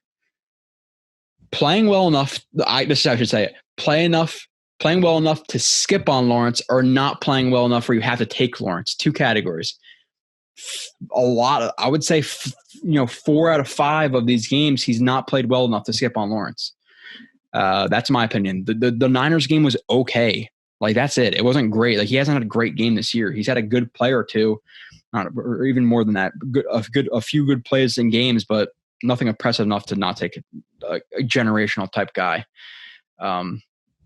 So getting into him, 12 for 23, 120 yards, 0 touchdowns, 2 picks. He could have had a touchdown. He missed it. The 2 picks, the one was definitely on him. The second one, the one at the end of the game, the ball got deflected at the line of scrimmage. I'm not going to kill him for that. That happens. So let's look at the first play. Again, there's good and bad in here. Again, this is probably his second best game. This is not what we call best. I would say the Niners is his best game. And then this game, the Bills game, were like, they were not good. They were not as bad as the Colts-Broncos games. The Colts-Broncos game, I would say the Colts game was his worst game, I think. That game, the Broncos game, were terrible.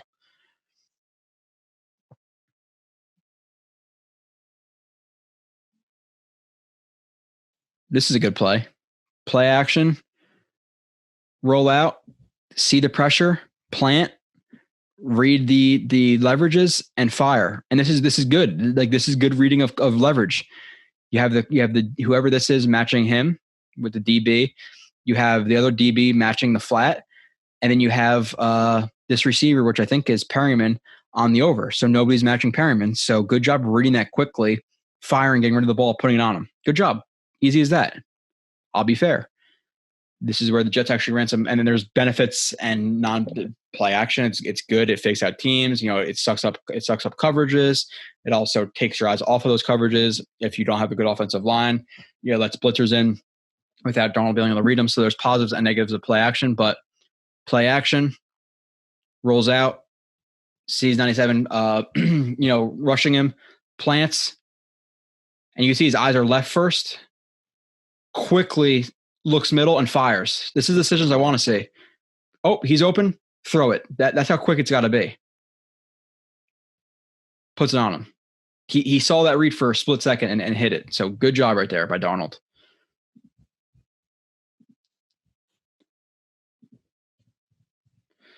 Okay, play number 6.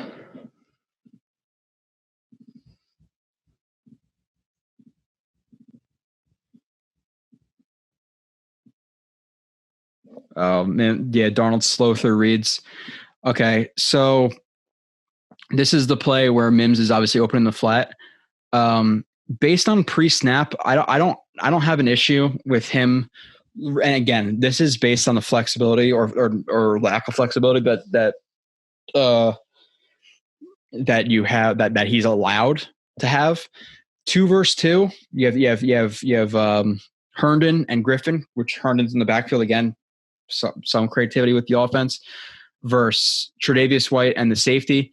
This is not necessarily a matchup you want to go against with Trey White, so it does get the flexibility to read left to right. It depends on the route concepts. If you have 2 shorter routes, you want to read them quicker than 2 maybe longer developing routes, things like that. So does he have the flexibility to check what he reads first pre-snap? I'm not sure what he's provided in the Jets offense, but even if he's not able to kind of change that, like if Gase, logins, whatever is requiring him to read right first in this play, you have to be quicker through your reads.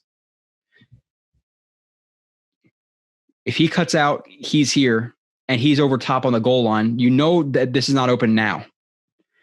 And actually, you have 3 guys in coverage versus 2 who drop.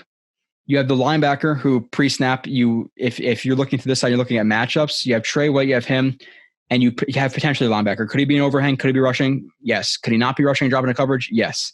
So once he drops into coverage, if you're reading right, which he reads middle, then right, you see – it's a little bit too quick on the trigger there. You see 2 guys on Griffin. He's outside. He's over the top.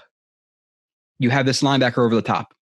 So at this point, like really this quick or even quicker, let's even at the bottom of the hitch, you see this. He's cutting out. He's here. He's over top. This is done.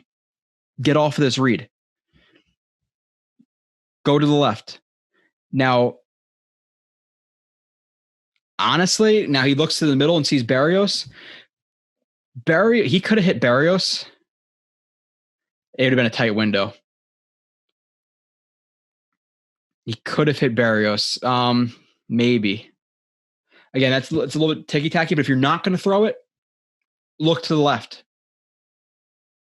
And obviously, we have Mims here. Everybody knows. Everybody's seen this play. If Mims is hit right here, based on this guy being so high, these guys being so far inside, and then his hips to the inside like this, he would have turned this or caught this, turned up and run to the sideline, and then he'd had to beat one guy, maybe one guy's tackle attempt to get into for a touchdown. So either the fade or this could have been Mims' first touchdown of his career. But Darnold is slow to go through his reads. I want to see him get off of his read right now, to be honest. Just based on pre-snap look with this linebacker standing up and then Trey White and him deep, and with the linebacker not. So if the linebacker weren't to drop into coverage, again, I'm spending a little bit longer time on this. If he wasn't to drop back into coverage and they're running this flat 7 concept where White were to bite down, you want to throw Griffin in the corner, I get that. But with the linebacker dropping back into coverage and staying over top of Herndon right here coming from the backfield, these guys are going to play deep to short. So you have to come off of this read like now. Like you have to be off of that. At this point, you'd start reading this side of the field. These guys are a little bit more condensed. You see guys inside right here on Berrios, and then you go to Mims. So if he were to get through this read quicker on the bottom right here, he wouldn't even be looking towards Berrios. There's a tiny sliver of a window, like right here, where he had to like split these guys, and put it like right between the hashes right here to hit that. But because again, he's a little bit laid off of the bottom of the reads right here, he doesn't see Mims. Where if he were to look again at this point, get off of it, look to the left and read these guys route concepts, you'd see Mims breaking out over here wide open, hit Mims.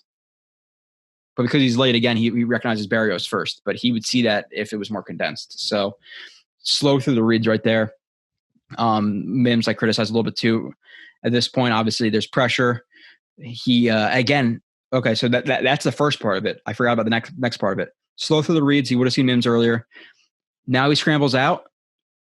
Mims is open. Hit him. What? Why is he waiting? Why is he waiting? Why is he waiting? Why is he waiting? Why is he waiting? Why? Now, could it be that he's waiting for Mims to turn up field? But buddy, you got guys deep. This is your threat. Just hit him. He's open. Put the ball on him. Right here. Just throw it. Guess what? If this was first down, you're waiting for maybe if this guy's biting down and he's going to be too aggressive, he's going to cut it upfield. Sure. But guess what? It's third down. It's 3rd and 2, 3rd and 2.5. Throw it to him. He's open. This guy is not near him. At this point, if he catches it and if the ball is there fast enough and you lead it and you throw it to the upfield shoulder or the inside shoulder right here, he could turn up and run for a touchdown. He may even here. Why does he wait so long?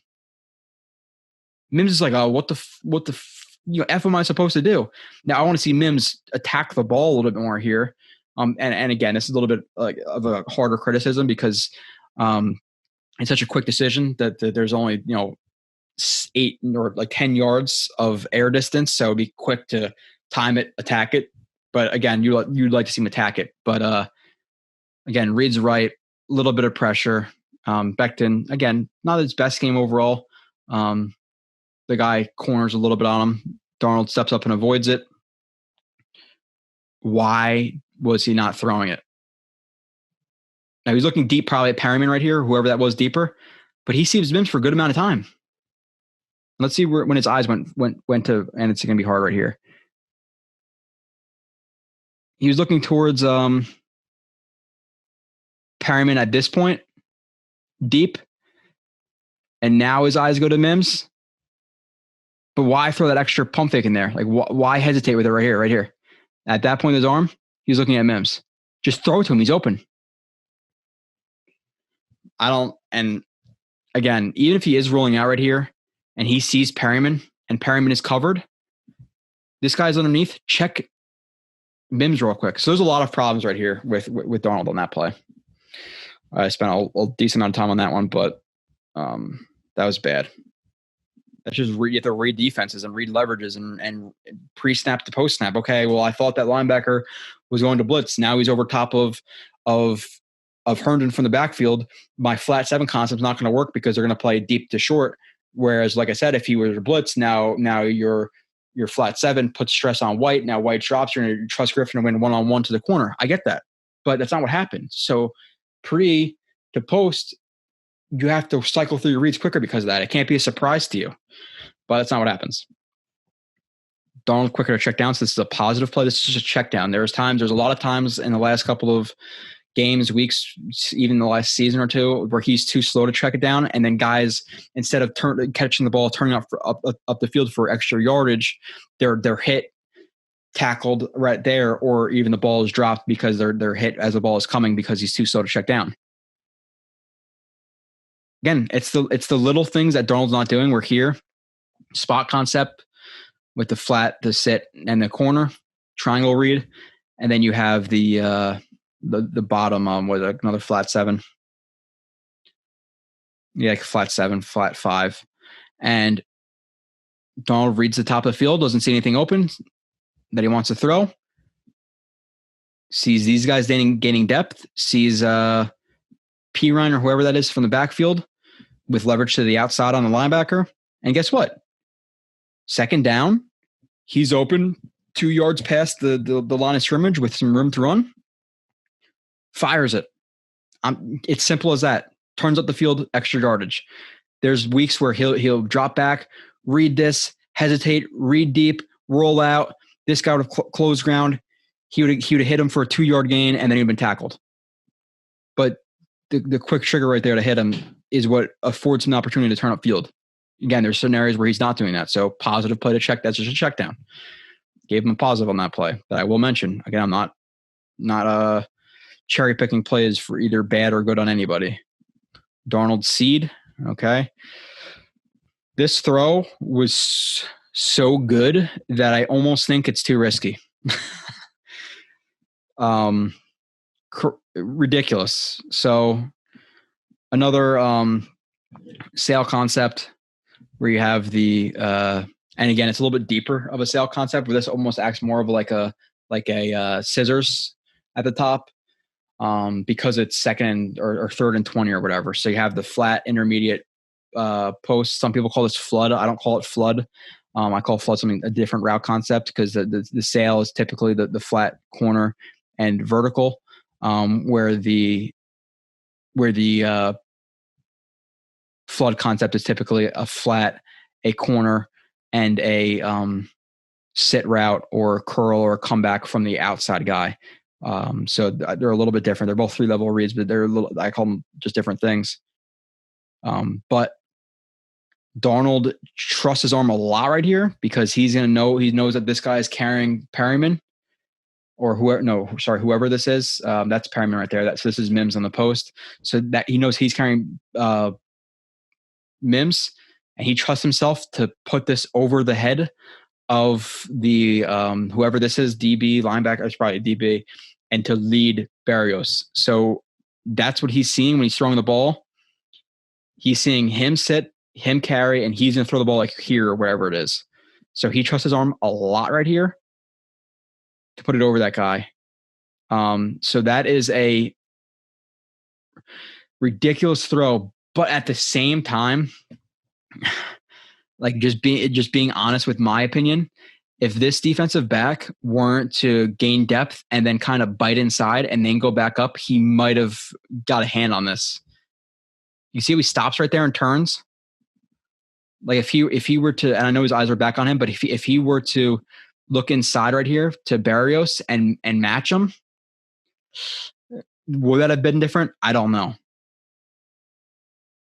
Just being fair to my thoughts, but he bites down, creates that room over his head. So he trusts his arm right here a lot, and it's an absolute seed. That's beautiful. Risky, but this is with Darnold. This is like the good and bad you get with Darnold at times. This is what I saw from USC, where he's never been a guy I thought he was going to get under 10 picks, but I thought he could have been a guy who get 35 touchdowns and 10 picks because of this gunslinger stuff. Like this is him just trusting his arm right here and trusting he's going to fit that in there, which is fine. That's an NFL caliber, obviously an elite NFL caliber throw. Great job. Absolute seed. Offensive line. Obviously, Josh Andrews gets beat up because it's Josh Andrews. Please, God, put Clark in there. With pressure in his face, is able to make that throw.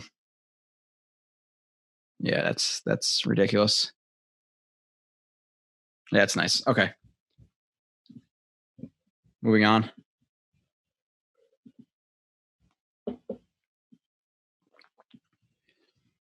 (23-31).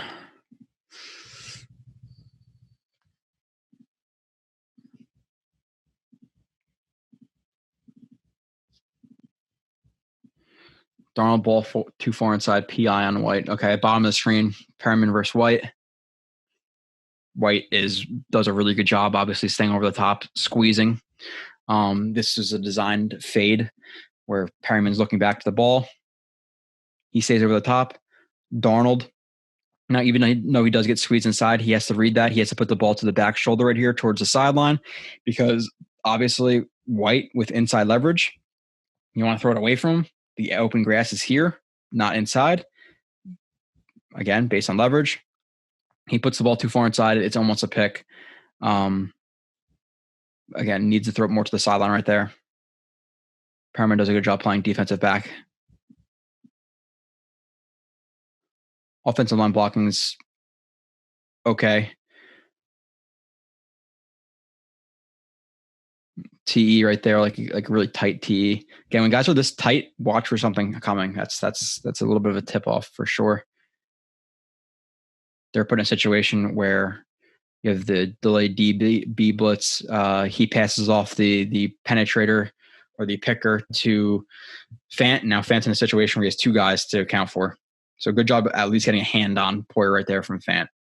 Give him credit right there.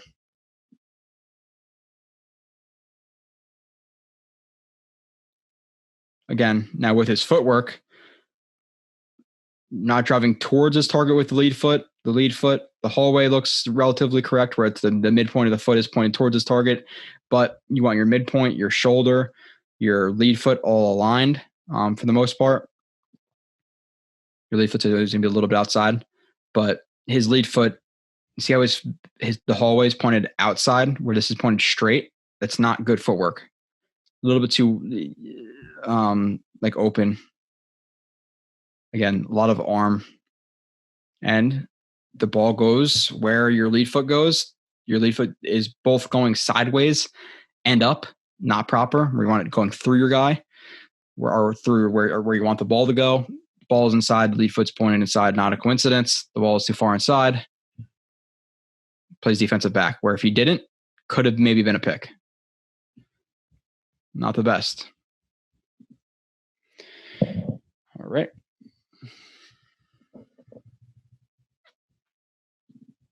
First, this one's quick. The first half interception is inexcusable. It's inexcusable. Bills play cover 2. They play a lot of like 2 read too, where it's like basically like palms as well. Again, what that allows you to do is your linebacker to play a little bit more condensed or a little bit tighter into the formation, because like typically linebacker, if he were to carry this vertical to the safety, then the linebacker would have to match this. But the 2 read allows that if the 1 goes vertical and the 2 cuts outside, he can jump the 2. It's just like the same thing as palms, basically. And 2 goes out, he goes to match it, but keeps his eyes on Darnold. Good job by the corner. Darnold goes to throw deep. He can see him loading up. Darnold should notice that the defensive back his hips are open to play underneath of this. 7 it's another flat 7. They run this all the time. Flat 7 smash concept, or it's a smash variation. DB sees him loading up, jumps it. Again, you have this guy biting down, cover 2, the deep half. You have him with his hips opened up, with his eyes to you, reading you, seeing you load up. You cannot throw this ball. 2nd and 10, he throws it, pick. It's right to him. And it's not even far enough. It's not even a good throw. This would have been low, which, again, with this guy biting down, maybe it should have been low. So I'm not going to kill him for that, actually. But you have to read the curl flat. Curl flat sees it coming. Good job by him, in this situation, playing in a situation where he can play the flat, but also having his hips open up and reading the quarterback. So good job reading it right there. And again, cover 2. Do they have that 2 read call? Maybe not. If not, even better job by him. But good job picking it off. Blocking's okay. Again, Andrews gets beat because it's Andrews. He gets beat constantly. Footwork again. Look what the left foot does. Completely to the side. These mechanics are awful. Yeah, he's a guy in his face and all this stuff, but he needs to step through his throws. The mechanics are terrible.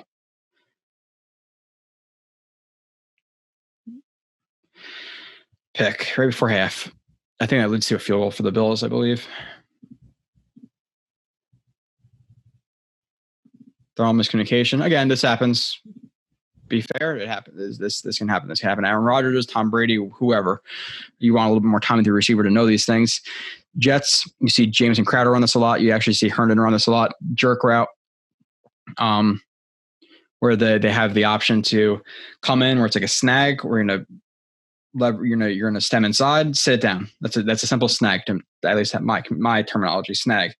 Jets run a lot of jerk routes where it's a snag with an option to either cut back where you're coming from, not flat down towards the line or down towards the line of scrimmage, but you're able to sit it down, either cut outside, cut inside.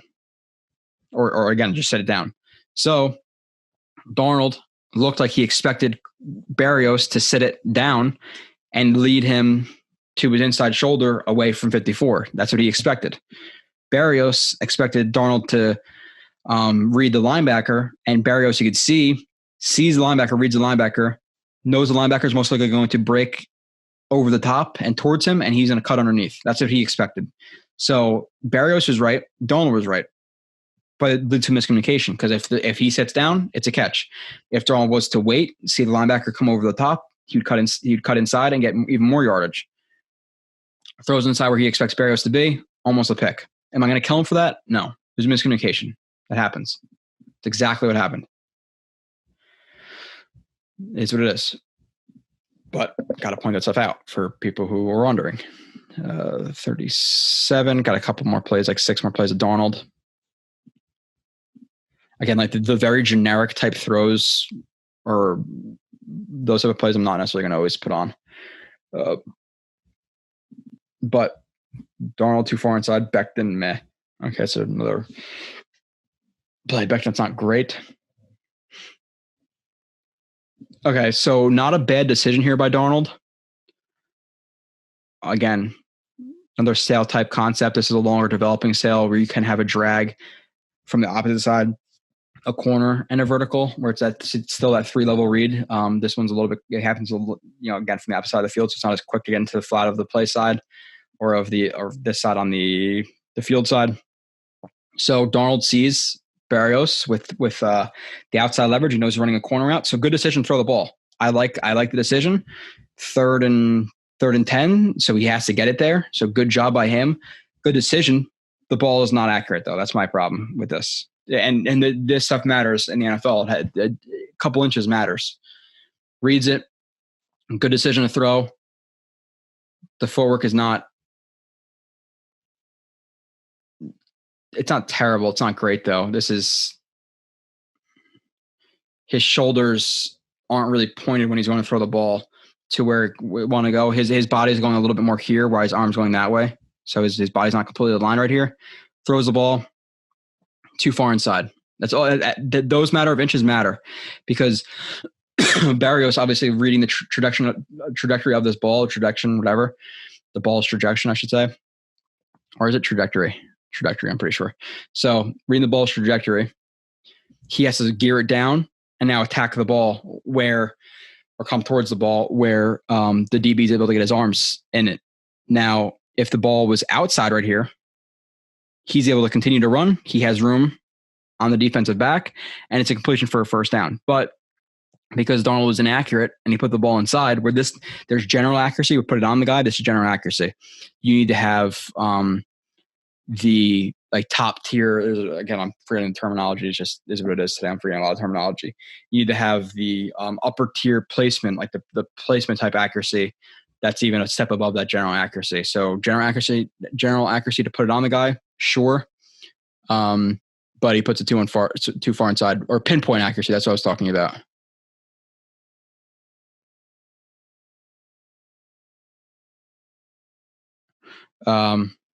So need to have pinpoint accuracy. Doesn't have it. Too far inside. He has to gear down, attack the ball. The DB is able to get his arm in there, as you can see. So Barrios comes back to the ball. DB, arm inside, leads to the deflection. But if the ball, again, were farther out here, he doesn't have to gear down. The DB is not in position. He makes the catch, and it's a first down for the Jets.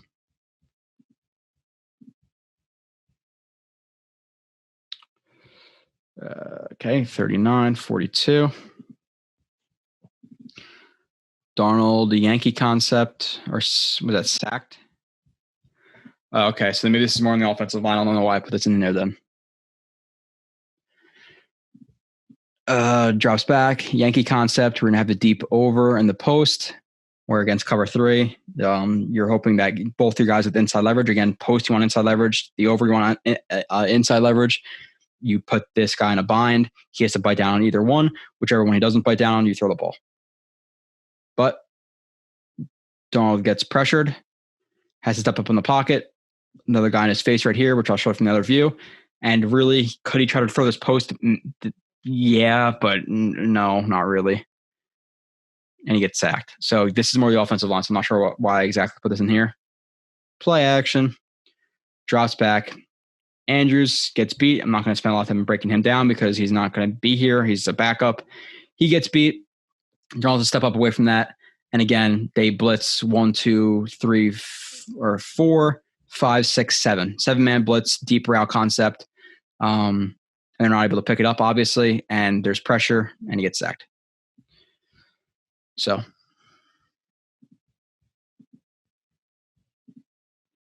let's see. Darnold late to deliver.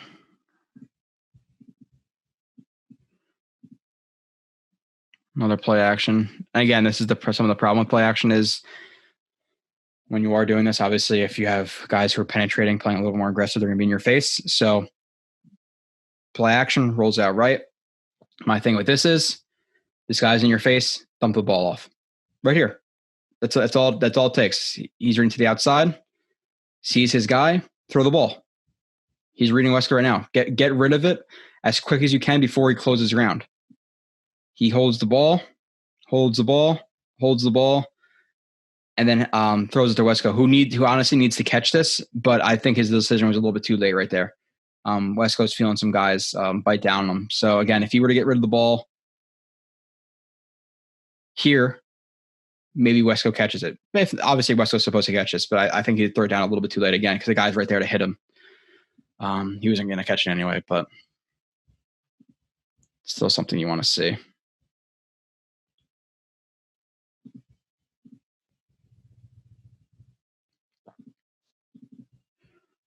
Darnold, nothing open. Okay, so now I'm giving him some just not credit, but just some slack in terms of him dropping back. Obviously, right here, nothing's open. Covered. What happens? Get some pressure. Has to roll out to the left. Dump the ball out. Smart decision, dump the ball out. But I'm showing that there are times where, obviously Denver game, Colts game, where there's plenty of guys running open and he's not hitting them. Then there's also plays like this where he's reading the defense and he's trying to move around the pocket, get some pressure. Van Roten doesn't do a good job right here, getting beat across his face. Pressure. Andrews gets driven back because when he gets in front of this guy, he gets bull rushed because he's terrible. Even though he's like a large human being, like he's super thick. Darnold has to roll out, throw the ball away. Simple as that. There are plays where that happens, and I will show them for the most part. That was 48. Okay, 3 more plays of Darnold. 49-56. Okay. Oops. Not bad decision. Okay, not bad decision. Feet. So this play, I remember people criticizing this a little bit, where you have like, you have almost like a crease cab concept right here, where you have the sit, the dig, which is like a crease concept where usually this is an option route. And then you have this guy over the top where you have the dig and a post. It's a crease concept. So it's like a crease cab concept. And Darnold drops back. And what he sees when he's going to throw this ball is he sees this guy sitting down. He sees this guy over the top. He sees this defensive back carrying this guy. So he thinks that his guy's going to be open to the inside, which is honestly not a bad decision. It's a risky throw, but with this DB sitting down, this guy here, him carrying and him outside, he could fit this ball into this dig. It's a hard throw, but it's makeable. So people, when he threw it inside, were like, oh my God, double coverage.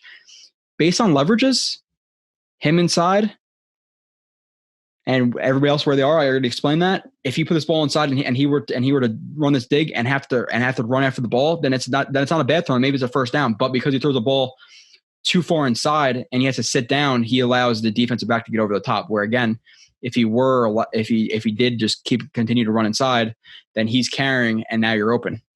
So I don't think it's a bad decision. I think it's a bad throw, if that makes sense. Or it does. It should make sense. You haven't been watching the show for very long if you can't get the difference between bad throw and bad decision. Gets bumped. Obviously, Andrews, wow, shocker, gets right onto Darnold's feet. So could that have been an issue? Obviously, it's not great. So it honestly looks like he's okay. Well, so it's not a good throw because again, I'm not gonna put it all on because he doesn't have the benefit of the doubt all the time, but he does get his foot stepped on here. Foot stepped on, can't step through his throw. The ball is too far inside. So good decision by Darnold. A little bit risky, but this is an NFL caliber read. That's anticipation of a window. That's actually a really good job. That's what I'm going to say. After watching this a couple times, that's actually a really good decision. But he literally gets a left guard stepping on his foot as he's throwing the ball, which is not going to be accurate. So that's why that happens. That's why on broadcast you just see this, but you didn't see what happened before it. You don't see the foot getting stepped on. You don't see what he was reading. None of that stuff. 2 more plays.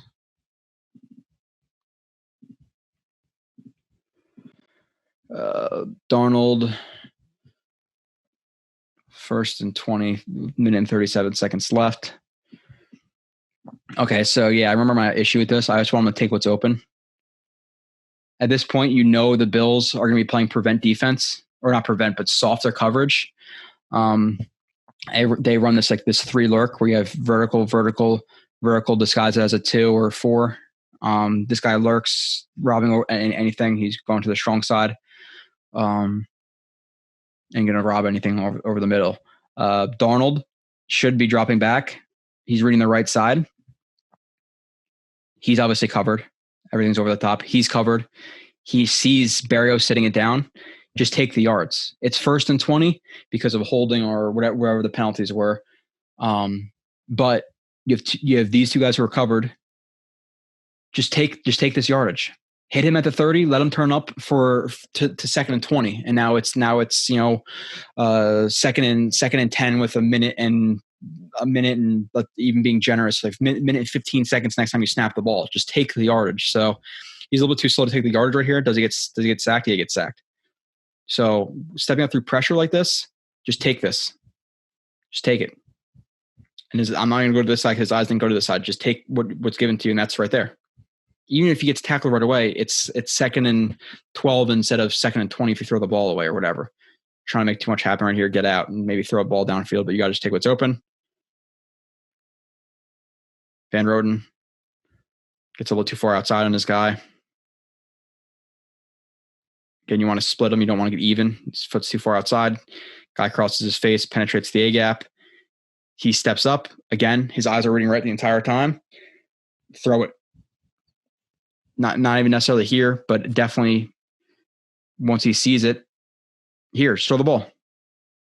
And again, you're getting pressured and all this stuff, but if he was reading what he needed to read and just take the guy that's open, he could slide, step up, or he could throw the ball now. He could wait another second, slide over a little bit, throw the ball. He could step up, throw the ball. So that's not an excuse to me. Tries to scramble up the field and gets sacked. Not necessarily Fant's fault. I don't necessarily like his technique right here. His feet get frozen a little bit, but he's going to match his guy up to the arc. But he's not. He's expecting the drop point to be here, so he's protecting that drop point, that set point. It's not when the guy scrambles out. It's hard on Fant. So yeah, he let up a sack here, but not all sacks are the same that you let up. So that's it for Darnold for the noteworthy plays of the game. Moving on from him, let's see. Herndon had 1 catch. That was actually, I think, a relatively nice route, but it was brought back. Fant showed a couple plays already, but I have 3 plays of him. Let's see. Okay, play 14. Again, some of these could be good, some of these could be bad. Yeah, Becton may blocks. Yeah. So Becton here, just on him first. I'll go through these relatively quickly. I think I've already been doing this for a decent amount of time. I want to see Becton a little bit quicker to recognize this stunt right here, or the hit that this guy is looping, and to pick up the penetrator. Because as you can see, the number 97, you can see him chopping down and gearing down to loop pretty early into this rep, like here. Flash your eyes inside, or even just have that drag hand active and pick up this guy. So he's a little bit slow to pick up his guy right here, where he's still anticipating his guy coming to him even at this point where he's going across his face. So definitely slow on the recognition right here. Then you have the penetration. You have Fant on his side. Again, 45-degree set. He always 45-degree sets. Gets even with his guy. Hands are shot late and wide. It seems like hands get deflected. Never able to get back on balance. The guy pushes up the arc, crosses his face, hit on Darnold, who hits Mims, and then Mims turns upfield. Almost breaks the tackle. But good job noticing these guys pursuing to the outside right here and turning up to the inside. So, Mims got some extra yards. Get 2 more plays at him.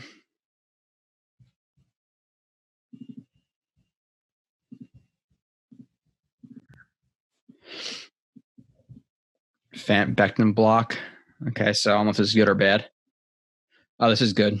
Okay, yep, good plays for both. Becton, 0 step again with that right foot, allowing this guy to define himself, to read him, square him up, etc. Hands on, bending the elbows, not overly leaning. Extension. Again, and he's moving his guy from inside the hash to a yard or 2 outside the hash. That's a good block. He's not necessarily involved in the play because this is like a belly zone, tight zone split. Good job by Fant here too, knowing the blocking scheme and knowing that this edge, if he penetrates, is going to be picked up by the sifter. So good job passing that off, but at the same time as passing it off, not being so quick to climb where he's going to just let this guy cross his face and get right to the running back and not let the sifter get underneath the formation and block 93 out. So good job staying patient, getting his hands on just to delay him a little bit to let that sifter set up, staying square while he's doing it, keeping his eyes on the linebacker that he's supposed to climb to because he knows, again, this is a run that's meant to be cut back, aimed to the backside in the belly zone. Climbs, picks up his guy. This is a really, really good play from Fant.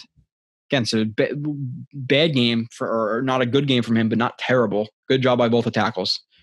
Patient, climb, block him inside. So Gore and Gore had a good game too. Give props to him. Last game of Fant, or last play of Fant, not last game. Hopefully that'd be bad. Tore his ACL, falling off a scooter or something. Fant hold. He got called for a hold in this play. I don't necessarily agree. Or I'm in between them, 50-50 on this play. But again, 45-degree set, too much of that. In my opinion, opens his hips up a little bit too soon and a little bit too heel clicky. Even here, this the left foot, the post kick, the post foot is closing a little bit too much ground on that foot right there. That's a little bit too close. You're not completely balanced there. Even watch like Becton. If he does this quick, well, that's not actually his best pass set, but you don't want your heels getting that close. There's plenty of plays where Becton does better than that. Actually, it's not that bad though. But opens his hips up too soon. The guy goes to hump move him inside because again, he's opening up his hips and he's going to his momentum's taken to the outside. So he's going to use the defensive end and try to use his momentum against him, hump move him, throw him to where he's already going. And Fant just grabs him and throws. So yeah, it is. He grabs him around the back and hugs his shoulder right there and throws him to the ground. Darnold scrambles. So he gets called for the hold. So yeah, actually watching that again, being fair, yeah, he does hug him and throw him to the ground. So good job trying to recover. Not good job opening your hips up like you did. Moving on. Connor McGovern, but bad for the offense. Again, a little bit disappointing. I only have one play of him. Play 4 of the game. Other than that, I put Herndon in there twice. That's why I thought I had a play of Herndon. So I do. 3 more plays of the bad from the offense overall. And we'll go to the bad of the defense, which again, they held, bend but don't break, 18 points to the Bills, 6 field goals. They let them drive a little bit too much, but at least they held down in the red zone. So this is actually a good play from from McGovern, who again, this game overall, not as good as he was with the Broncos. I think the Broncos game, the Cardinals game are positive from him.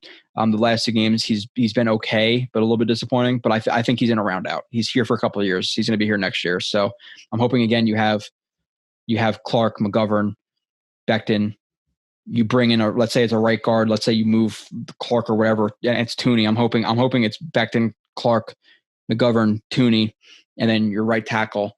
and then you draft a guy in the third round to develop behind, you draft a tackle in the third round and a center in the fourth round, and then you have your two long-term development pieces. Like, they're going to continue to address it. I'm excited to watch this offensive line going forward. McGovern, snap, bucket step, works horizontally again, especially with a slanted one. He's going to be aggressive. He's going to push right through that gap, right into McGovern. So he has to be quick off the snap. Bucket step, again, you don't want to cover vertically before you go horizontal, because then you're never going to cover the play side. So he loses that ground to gain ground, as I call it.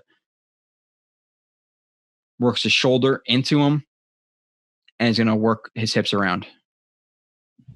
Right hand on to contain. Drive horizontally, and get in front of him, opening up that gap. Not an easy play.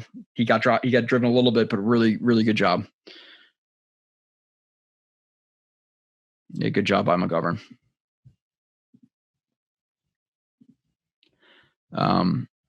Again, I put Herndon in there. He was absent this game, minus a catch for his expectations this year to get zero. I believe 0 catches this game.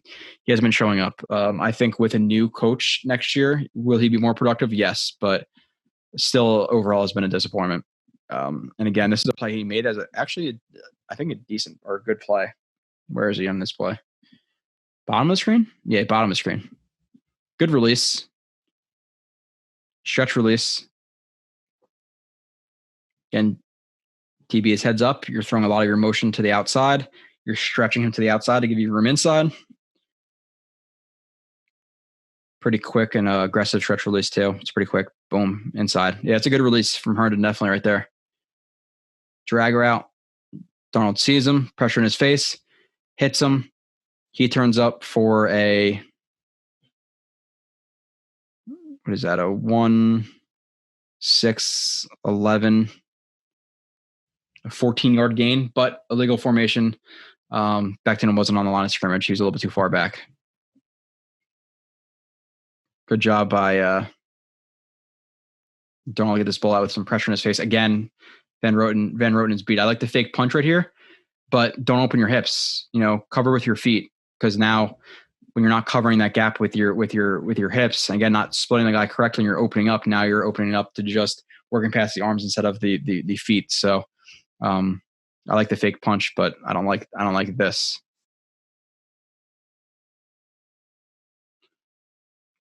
Good job by Darnold. Good job by Herndon. But again, illegal formation call. I have other in here for bad from the offense. So I don't know what this is. Bad from the offense. Perine's been knocked out for a game or two. Not a dirty hit, I don't think. And I think it's actually a good decision by Darnold to throw this ball. But he got dropped, obviously. Another situation where it looks like another 2 read from them. You have the one who's sticking, or you have the outside corner right here, the cloud corner, who's sticking with the one, but he's reading 2-1. Yeah, 2-1. He's reading the outside break. If he were to not break to the outside, he would continue with him, carry him. But because he breaks outside, he's going to sit and try to jump that. So he does that, passes it off to the safety, soft spot right here in the cover 2, which is a weakness of the cover 2. Puts the ball on Perine again later in the game. And at this point, if he's able to bring the ball in, now, I forget how much time is in the game, but now you're at the 40-yard line. But the safety who tries to cut it off, obviously, is not going to let him just catch the ball. It's football. He's leading him. He's trying to hit him in a window. He closes around that window, drops his shoulder, and rocks Perine. It is what it is. So good job by Darnold seeing that window and releasing that ball. Puts it in a good spot. And again, not a dirty hit. He doesn't drop his helmet into him, just drops his shoulder and tries to knock the ball out. That's what happens. I don't even know if that's what knocked him out here. Yeah, it looks like there's some impact to the head right there. Or is it when he hits his helmet on the ground? I don't know. It is. His helmet doesn't look like it hits into the ground too hard. Yeah, it's that. It's that what knocks him out. Could be that too. No, it's this. You could tell when people are knocked out like really easily. When they go stiff and their hands are like this, you could tell he's knocked out already. How he's stiff and his arms are like that, always. It's always a sign. So he's knocked out in the air right here. He's already done. You see how he's stiff? Yeah, it sucks. Out. So that's definitely a concussion. He's going to be out for a few games. You see how limp his body is, so that sucks. Wrists are curled. Yep. Hopefully he's back. Hopefully he gets healthy. You never want to see concussions. For the people who play football, I've had one or two. Not fun.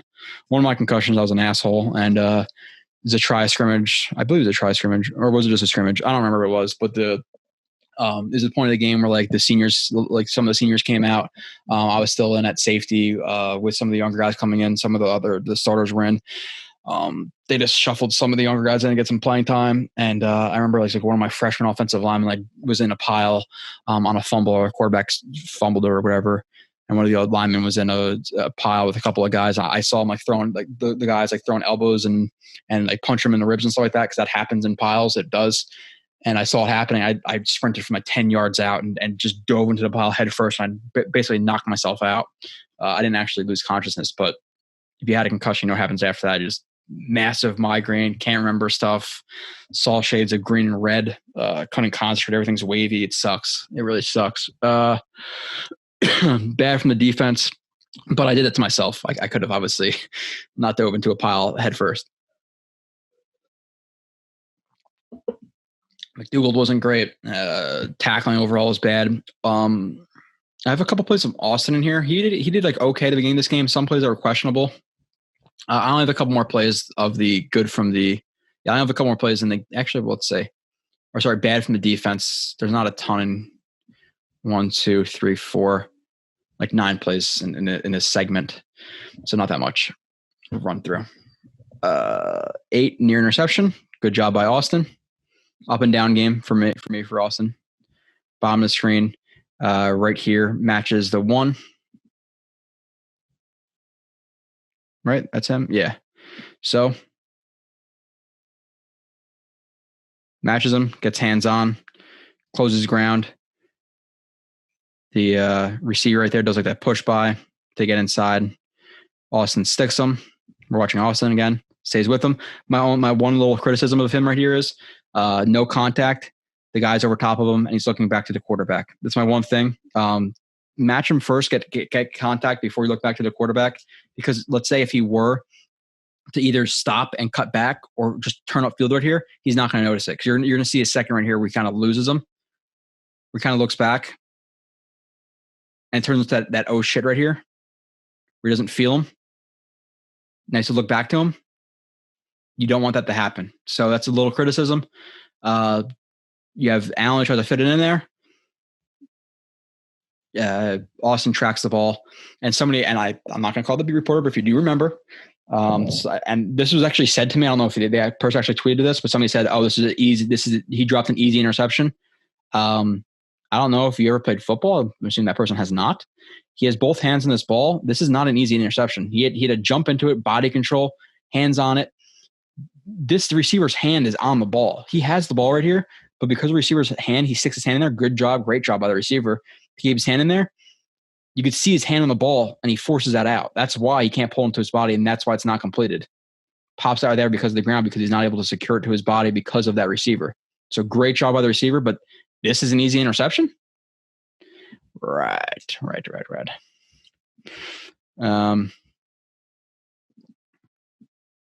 38-41.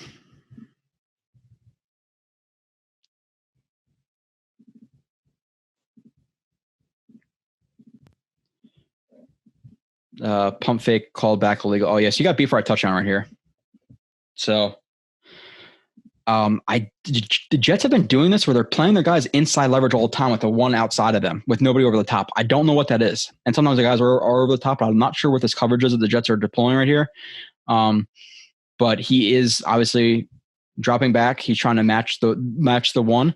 But again, even trying to match the 1, if this receiver goes full bore sprint to the back of the end zone, this is not a position you want to be in.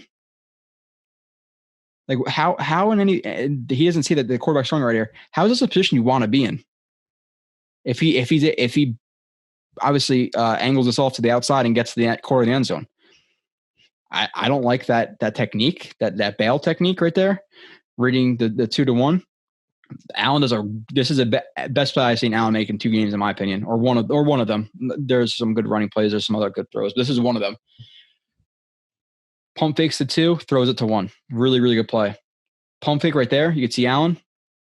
Pump fake it. Or sorry, no. He pump fakes right there. Pump fake. Makes Austin bite down. He bites down on it, throws it over the top of his head.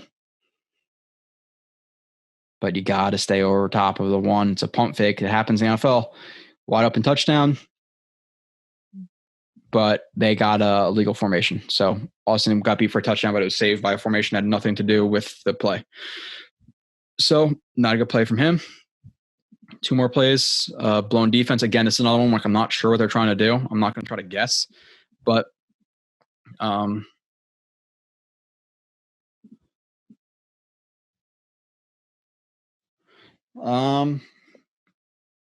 this looks like it was this is a miscommunication by the defense. This is a weird looking play in terms of their drops. It looks like a 2, like a inverted 2 or a cover 3 cloud. But it looks like a 2 where he's a robber, like he's a lurk and he's going to jump anything that crosses his face. So it's a weird looking type of defense. I'm not going to go into it forever. It'd take me 35 times to look into this, and then 2-1, the 1 to 2, and see exactly what they're trying to do. But it does look like a form of cover 2 with him jumping. And then you have the safety right here who bites down on the dig too. So it doesn't make sense to me in terms of, okay, well, he's jumping this. Why would the safety bite down too and not stay over the 1 who's going vertical? So there's a lot of things here that are weird. So that's why I put blown D question mark. But again, Austin widens with the 1. The 1 cuts on the wheel or the out and up. The safety's not here to pick it up. He bites down on the flat. The tight end is absolutely wide open, catches the ball, and Allen, because he puts it too far outside, you can see if he led him to the inside right here, he runs to the ball, catches a touchdown, but Allen threw the ball inaccurately, and he has to adjust his body, catch it right along the sideline, and he trips. So that's actually, it's obviously you want to see the tight end with better body control and catch his ball and run for a touchdown. But if he were to put it in the right spot where he didn't have to make this catch like this, and the ball is outside right here, then he wouldn't have to alter his body like that and lose balance. So I'm not gonna throw by Allen, but you want to see the tight end do a better job as well. One more play of Austin. Again, that's just a weird play. 46. And then 5 other plays from the defensive bad side. Then we go to the good. Late to see run. Okay. Yeah, so he's in man coverage. Again, this is just like the awareness type stuff. You have the receiver running inside to crack block. And again, he could be running a route right here and try to sell you with his eyes. But once he commits to this block, what do you think you should do? Drop your hips, square up, read the run. He's not a threat to you anymore. He's run blocking. He's too far to carry him inside. Run cuts outside of him. Again, maybe even at this point, if he were to square his hips up, maybe the guy gets it, still outside of him, the running back, but he's just way too late to recognize that. The crack block follows him. So that receiver takes out 2 guys out of that play because Austin was late to recognize it. And the crack block. Good job by the receiver. Singletary right is 20, gets that far outside. Moving on. 7-16.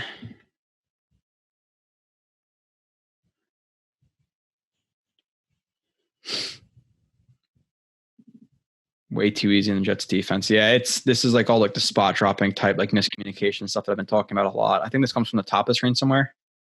Again, are people running crazy concept versus the Jets that are beating the defense? You have looks like a 9 route. You have a sit. You have a whatever you want to call it, stick, sit, hitch, stop, curl, whatever. Some people use different terminologies for different things, like stick is to the sticks and sits in the middle, and I call snag different than all those other things because it's an inside stem. But whatever, he sits it down. He sits it down. This is all he's doing. He's sitting down in the soft spot of the zone. That's all it is. You know why? because the Jets defense spot drops, and you have this guy who's matching the one, and you have a 2 threat who's supposed to be covered by the linebacker. If he's matching the one, 1-to-1, the next guy inside and the hook to curl, hook to seam matches the 2. But nope, the Jets do not do that, and that's literally wide open. That's all it is. That's literally all it is. Spot dropping. Catch first down. Wow, so freaking difficult. That's a crazy play. Crazy play.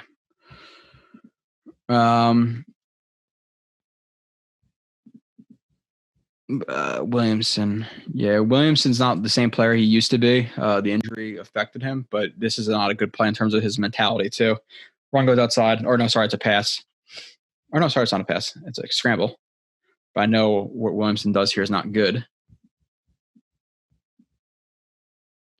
Again, where does your pursuit come from? Comes from the inside. You have to contain him to the outside. Williamson. He gets juked twice, basically. Goes inside, which at this point I get maybe turning inside a little bit, but then he starts breaking outside again, and you get to the outside, and he just takes one step upfield.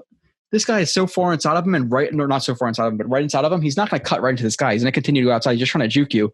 Maintain your outside leverage. Let your inside pursuit come. He gets juked, lets him break to the outside, and lets him pick up another 5-7 yards because of it.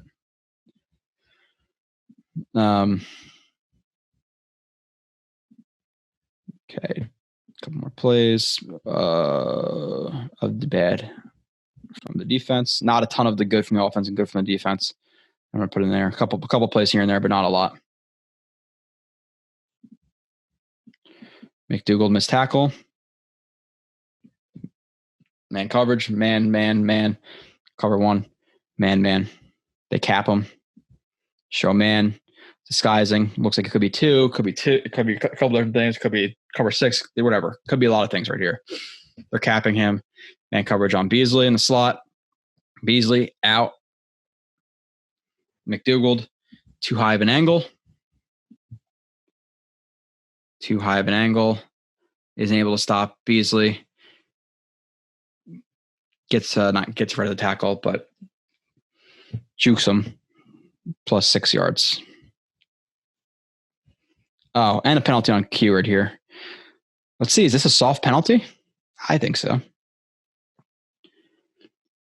Another TT stunt. Looks like it's supposed to be. This guy does not carry at all. He just passed it off to the center, so not good job by the guard right here not carrying that. You have 91 who's going to press upfield, distract the center, and then loop around. But he doesn't help anybody here, the guard.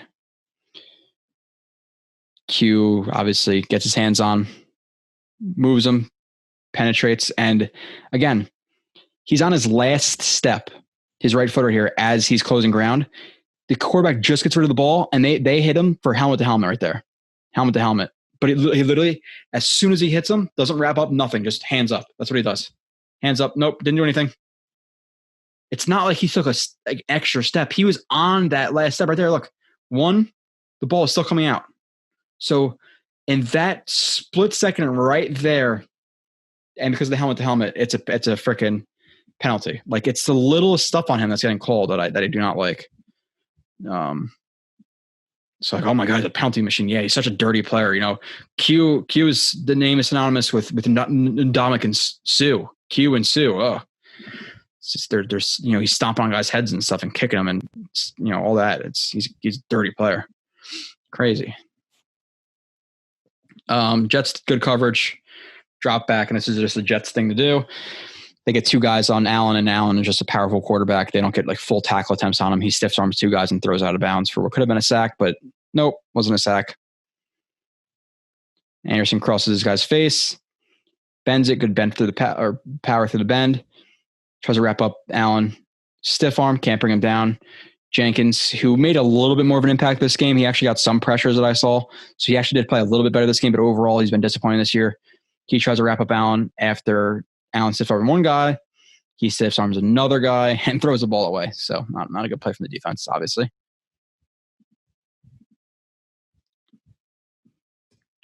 28. Okay, one more play bad from the defense. Oh, this can't be it. Other play. 28. Oh, I got 2 28s. I screwed up there. Okay. Poole Anderson tackle for loss. Oh, yeah. See, that doesn't make sense then.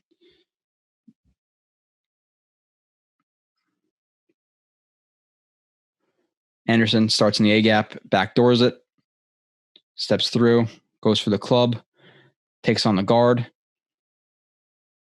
Guard gets his feet tangled up with the sifter right there. He falls, as you can see. Their feet get tied up right there. Disengage. He wraps up the tackle, but good job by Poole right here. Who's run blitzing. Quick to see the track. Right tackle tries to combo and get outside on him. He ducks under it, drops his weight to get under the block, gets his hand in there. I think he's going to tackle him even without Henry Anderson there. So good job. Really, really good job by Poole right there. Good from the offense. Again, don't have a lot. Gore, 11 rushes, 60 yards. Barrios overall did okay. I don't know where that's from. I screwed up something there. Oh, that's weird. Okay. Perine, again, almost one was my third stud. 11 rushes, 39 yards. I have 2 plays of him. 1 touchdown, 2 receptions for 16 yards. Again, nothing crazy good. I think the touchdown run was pretty good, but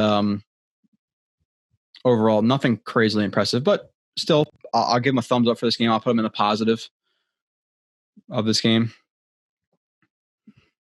Outside zone, you have a couple of guys who do a good job. You have Wesco, who gets the block on the defensive end right there, the 7 tech. I would see him get hands on a little bit better, but good job by Becton getting his hand on with that hand check, pushing him outside a little bit to help out Wesco. Not a ton, but he does enough. He gets outside. Bad job by the 3 tech right there, number 90, trying to get backdoor right there. You're not going to be fast enough to do that if the running back's going to cut. But good job by Perine setting up a little bit too. Sees him going to the outside, settles down, throws his track inside, sees him try to backdoor it, cuts it back outside. So good job right there setting up his blocks.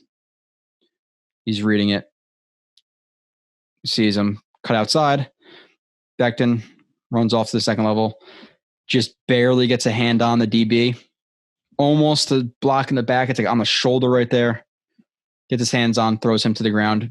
Perine cuts away from it. He probably wouldn't have got there anyway because Perine did do a good job again pressing right here. Changing the track, pressing outside, up the field, and continuing up the field for a 20-yard run. Mims, where's Mims? Why did I put him in here?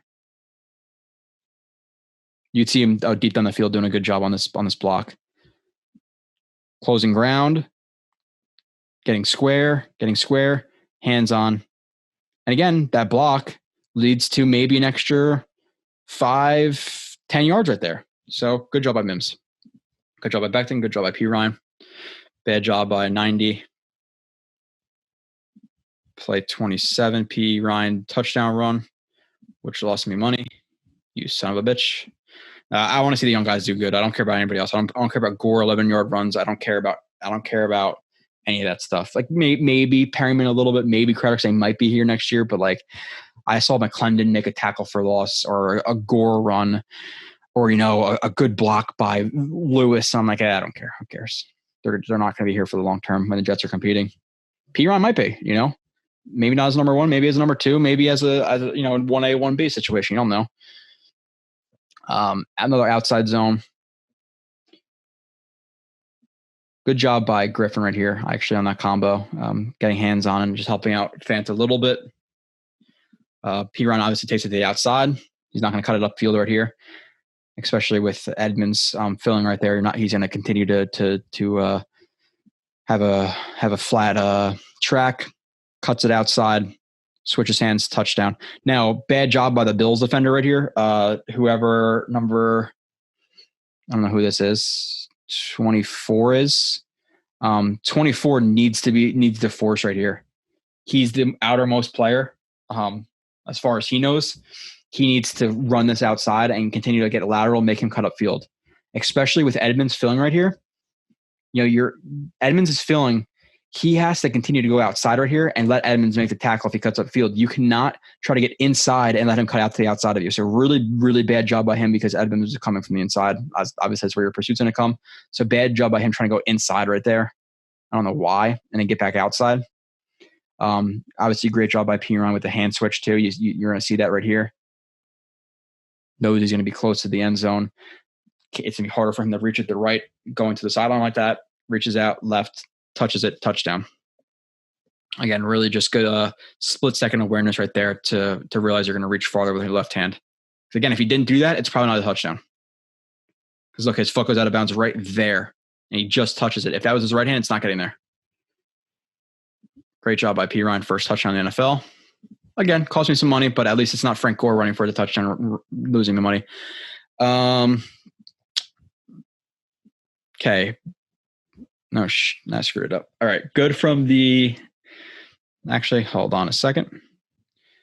All right. Let's see. Where are we here? Good from the offense. We just finished up that. Good from the defense.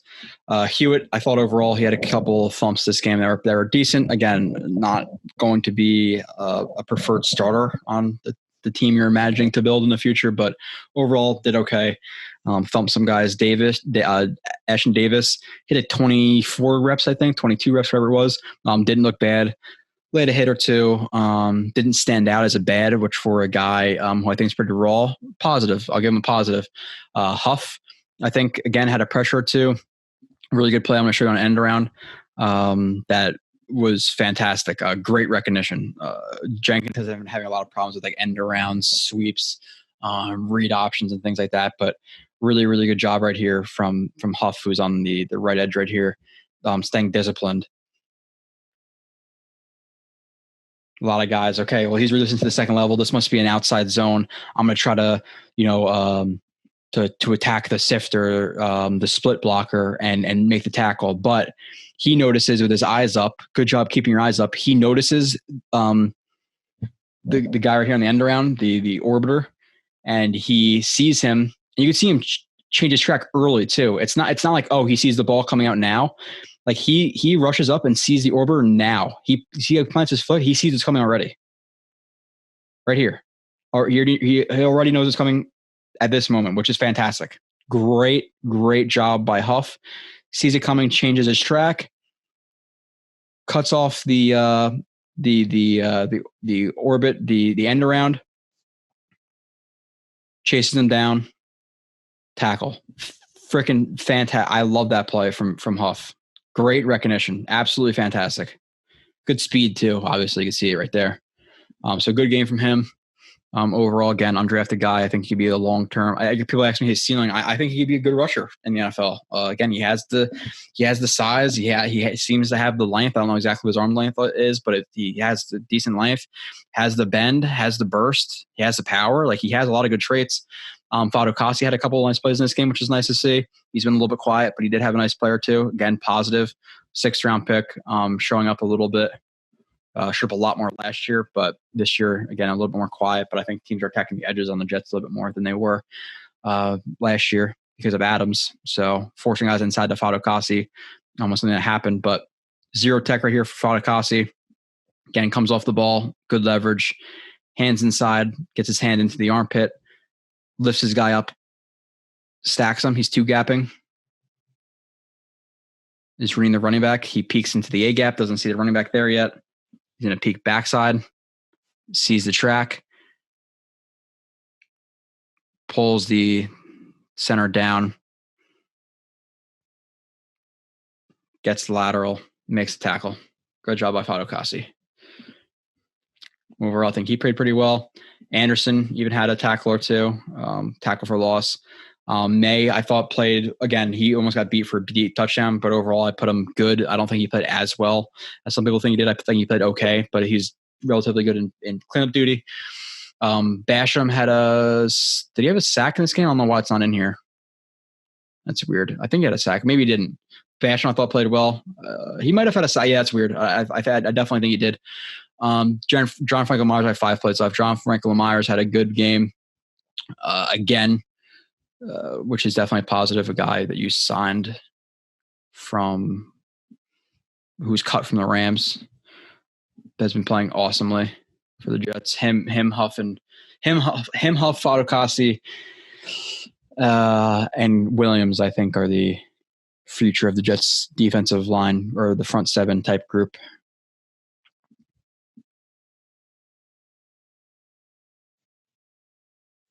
Again, he's starting in as a 2-eye, and he's just trying to pull the center, and letting Williams rush that A gap.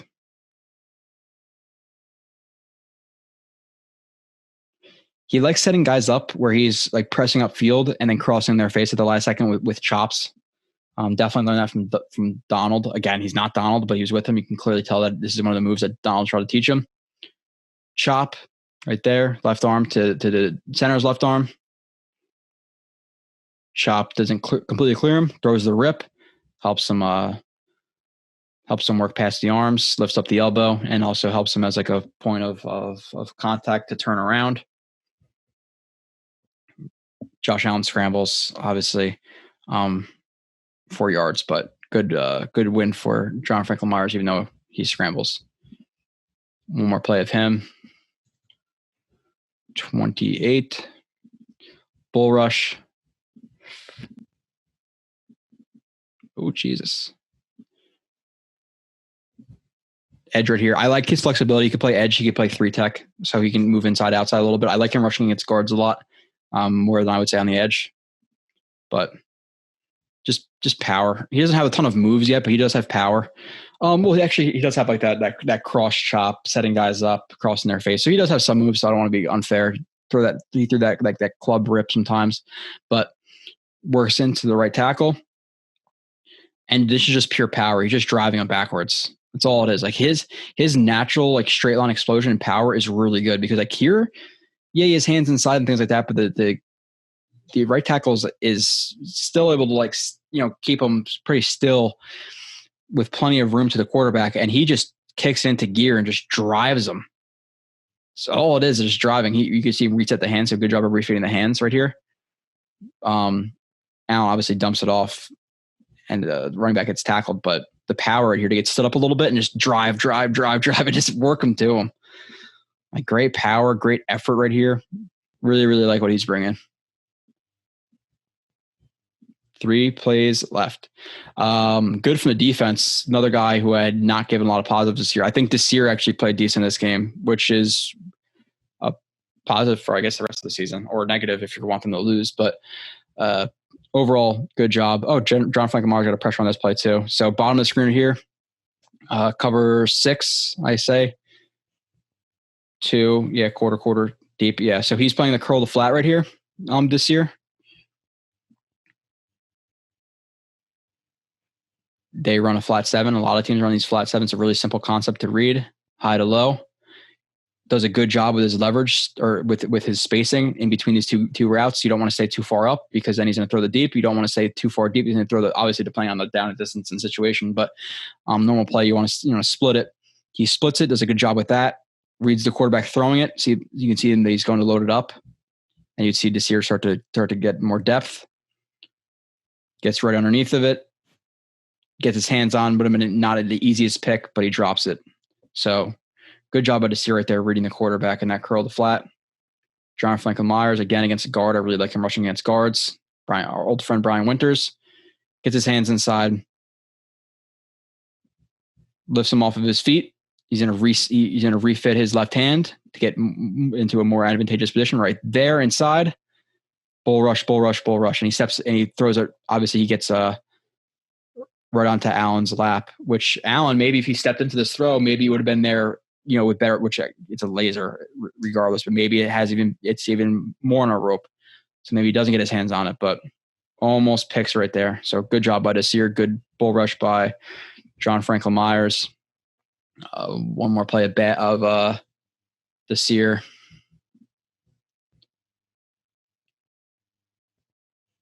Oh, hold on.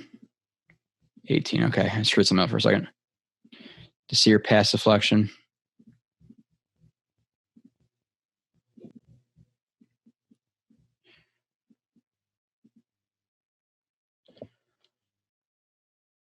Okay, yeah. See, this is what happens when you keep your hips square. Bottom of the screen.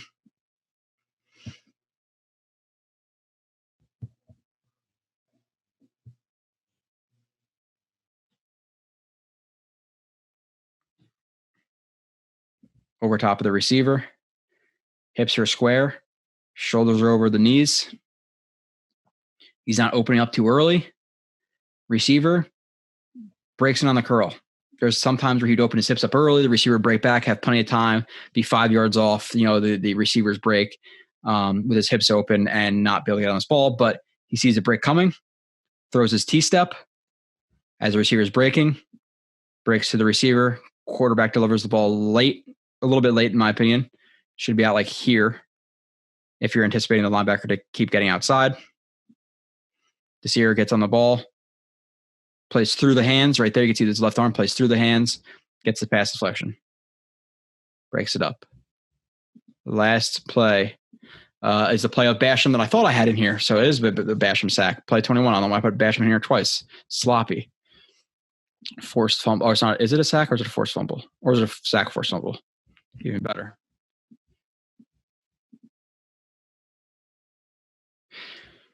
Yeah, that's a nice move. Okay. Left edge right here.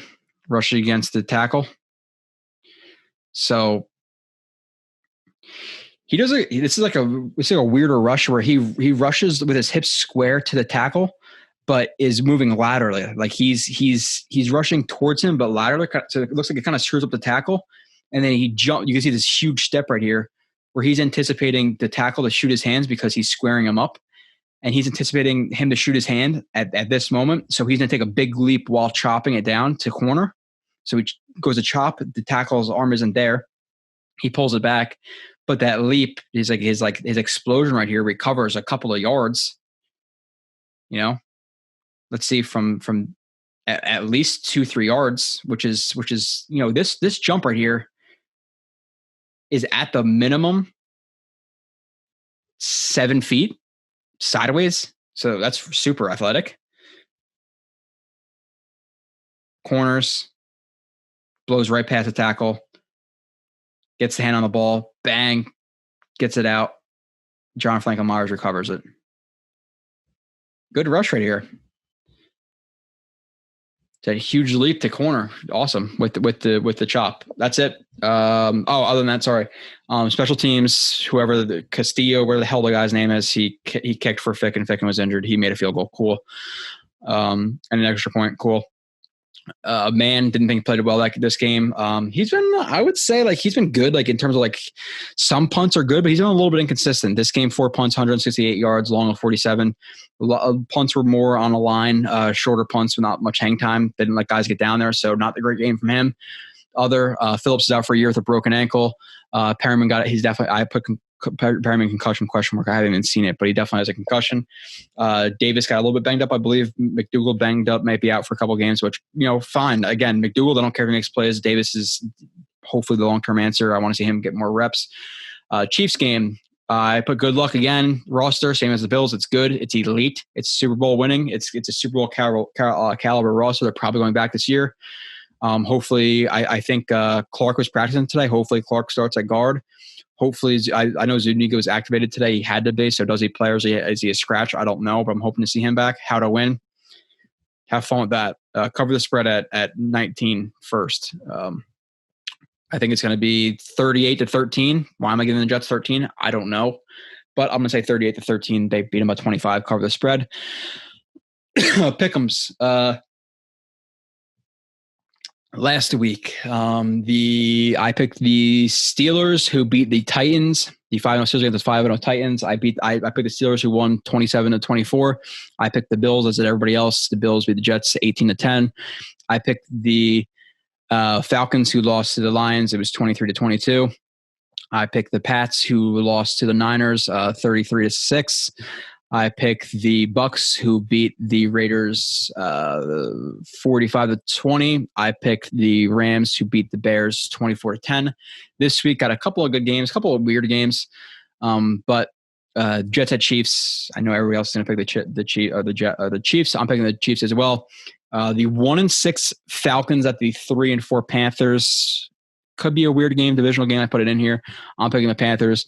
This is the best game of the week. The 6-0 Steelers at the 5-1 Ravens. Hard game to pick. I'm picking the Steelers. That's a gut pick. I think Lamar Jackson can struggle against guys against good defensive fronts. I think he's good, but like MVP top 5 quarterback type talk, I don't think he's there yet. I don't think he's that. So I'm picking the Steelers. The 4-2 Colts at the 3-3 Lions. Lions are on a hot streak. They won 3 in a row. Do they continue it at Ford Field, is it called? Yeah, I think so. Colts, I thought were a little bit overrated to start the year. I'm picking the Lions at home. Continue the hot streak. Get back into the playoff run, maybe. The 3-3 Raiders at the Browns, who lost Odell Beckham, which, by the way, in 2 of my leagues, I'm like the number 1 seed. Or 2 of my leagues, I am the number 1 seed. Or is that no? The one on the highest score, but the second highest seed for whatever reason, or not for whatever reason, I lost an extra game. But highest scoring team in 2 leagues. Both of those leagues have Prescott. One of those leagues have Odell Beckham, and now he's hurt. So top team with 2 injuries. Their starting receiver, starting quarterback, great. Even though Odell Beckham's been disappointing, but I'm picking the Browns to win that game against the Raiders. The 2-4 Chargers at the 2-4 Broncos divisional game. I'm picking the Chargers. The 4-2 Saints at the 5-2 Bears. I think everybody's going to make the same game here, even though the Bears are 5-2. I'm picking the Saints. The 2-5 Cowboys at the 2-4-1 Eagles. I think the Eagles are starting to improve. I'm picking the Eagles. The standings. First place, Danny, 28-9. Second place, Kyle, 25-12. Third place, tied for third place, is myself and Marcus at 22-15. So I'm 6 games behind Danny. I got to catch you, son of a bitch. Fifth place is Vinny at 21-6. And then we have a tie for 6th place with Tom and Matt at 19-18. And then we have Rob in last place at 18-19. Thank you everybody for listening. Again, next Monday night, 6:00. Again, first Monday of every night, I'll be doing live the live YouTube show. Comment, call in. We got a ton of call-ins last time. I absolutely loved it. Loved talking with guys who listen to the show but can't communicate anything often because I don't do the whole the live talking thing because the shows are 3 to 4 hours already. I can't spend time talking, especially.